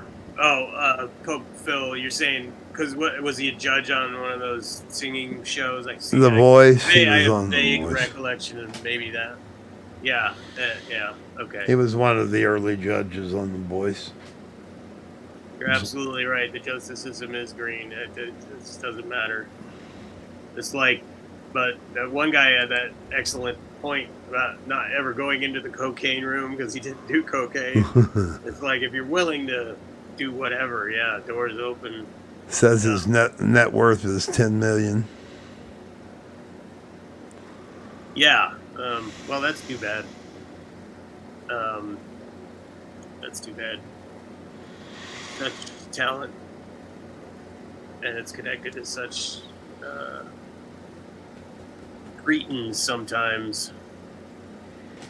But yeah, man, I mean, look at all the celebrities who signed the letter of support for Roman Polanski. You know, Oh, God. Harrison Ford is on that letter, folks. That's why nobody should ever fucking worship celebrities, dude. If I meet celebrities anymore, I just talk to them like they're just another person, and if it, you know what I mean, like whatever, they're not anybody to be looked up to for anything. Well, except other than acting. Except Gary Busey. Well, now Gary's a special case, Graham. He is a special case. I will not sit by and let you impugn. Oh yeah, he's a neighbor. His brother still lives here. He's well known in this community. Believe me. Is it the opposite? Is the brother sane? Yeah. He's of course Gary was a musician too. Had a garage band back in the day, but his brother's a drummer. He just recently retired from doing gigs. Matter of fact, I think he's been battling some illness himself. Well, dude, he fucking took a header on a motorcycle. No, not about his brother. Gary took a header on a motorcycle. Yeah. His brother's been battling some. That's why Gary is. Well, he was a little off the wall to begin with, but his brother's real short too. He's maybe 5'5" or 6. Really, really short guy, and Gary's huge. Gary's he's a big dude. He's always been a kind of a wild man, but I think he's not that small. He's probably 5'7" or 5'8". Everybody's a little small when you're over 6 Gary's foot. like 6'2". Oh no, Gary's big. Gary's bigger than me. Well, I'm as big as he is now because I've gained all this weight, but Gary stands as tall as I do. You know who was surprisingly tall? Because most of these guys, when you meet them, they're super short. But like Nicolas Cage, I accidentally came face to face with him. When He's a runt, isn't he? No, dude. When I was using an escalator and there was some fucking Hollywood shit going on, and the escalator or elevator doors open, and Nicolas Cage was standing in front of me in a tuxedo. Dude looked like he could fucking kick some ass, man. Really? At least 6'2", yeah. Yeah, and big looking. Like I was like, oh shit, he actually. He doesn't project that. No, dude, seriously, yeah. If you met him in person, you'd be like, oh shit, he's pretty rough looking. But I forgot what I was saying before that. What was I saying before came that? off of Gary Busey. Gary Busey. Yeah, part of it too. I know for a fact that he did a lot of coke because I worked for a guy who was a one of the sound technicians on the Buddy Holly story. He was part of actually the live sound stuff, like so because they played live in that movie. So he was part of the. It wasn't like dubbed in from the studio later. You know what I mean? I think they might have done an overdub here and there or something, but for the most part, it was all the music was recorded live. And Gary Busey, he won the Oscar for that. If you didn't know, it's a pretty good movie. It still holds up pretty good. He's only 6 feet. No.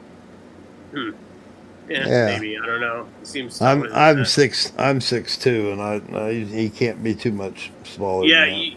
you like I said, you can't. Because really I've been in the same room with him, and I pretty much felt like I was standing eye to eye. Yeah, so. Schwarzenegger is he's just like 6 feet too. Yeah, I've verified a lot of these heights for some things I've worked on. Well, when you were at the comedy, yeah, when I was there, yep, that's right, yep. Well, you talked about it. No, I've never discussed that publicly. I don't think. I'm pretty sure. Anyway, needless to say, I've met one or two of these dudes, and Gary Busey. I've never met Dennis Quaid. Is taller than I expected to. I always pictured him as short, but I went to see his quote unquote band. I mean, they were okay, but like I've been in better bands than that, dude. I mean, they were just a bar band. They were all right, but we did go to see Jeff Goldblum, who was very handsy, and seemed nice enough, I guess. We went to see his band play. He's pretty goddamn good piano player, actually. But hopefully, yeah, it's like I kind of like Jeff Goldblum as an actor, so I've always had like I expect any day that he's gonna come out as be out as some fucking weirdo, right? Ram, what happened, buddy? No, I've never met Cher. I'm here. I was on mute for a second. Yeah. So basically, Gary Busey's brother is like the opposite of like Billy Carter or something, the embarrassing brother to the president type of syndrome. The brother's the normal one and Gary's the crazy one. Yeah, and Graham must be having a fit. I don't know why he's muting this microphone. Yeah, Billy Carter. Hey guys, remember Billy Beer? Is anybody else as old as me? Of course, Billy Beer. Jimmy Carter, Billy Beer. And then Roger Clinton was. I remember he was thorn in the old side of. Roger Clinton was very well known in this part of the country for about 5 years. Just a drunk redneck. Nice. Well, he's responsible for distribution of cocaine throughout the whole region here. Yeah. The whole Arkansas. I mean, it's all been put in movies and stuff now, so. Yep. There it is. Speaking of movies, does anybody know when that 50 Cent thing starts on Netflix? I remember seeing some kind of ad for it, and I was thinking, is this really happening? And I was like, this is pretty quick turnaround for, a documentary, because it's the heat of the moment still. Like, I just kind of became aware of it a few days ago. If anybody I'll knows, look and see. That'll save me from having to go up and open another tab and type it into Google. Already doing it. I know, I'm lazy. Sorry. Yeah, I think Ram does have a fan going. It's like it feels like we're all in the room with him, doesn't it? No, I don't have a fan going on. No, I think it's just his mic settings just capturing a lot of his room noise. No fan. My air conditioner's running. Let's see. How much would What was it I was going to look into on Google? What were you wondering about? Oh, Netflix. When the show airs, or the documentary. Yeah, Linda, how much would you take? Like, how much would it cost to get you to drink one of those cans of Billy beer?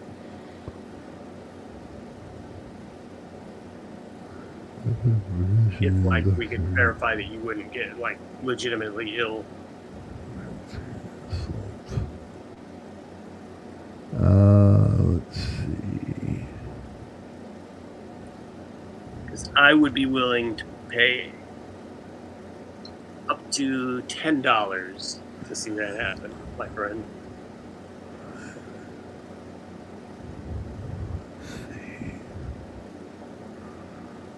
Well, okay, December. Oh no. There are channels that do that shit though. That drink they open cereal from the '90s and eat it old ass sodas and stuff like that. It's really interesting.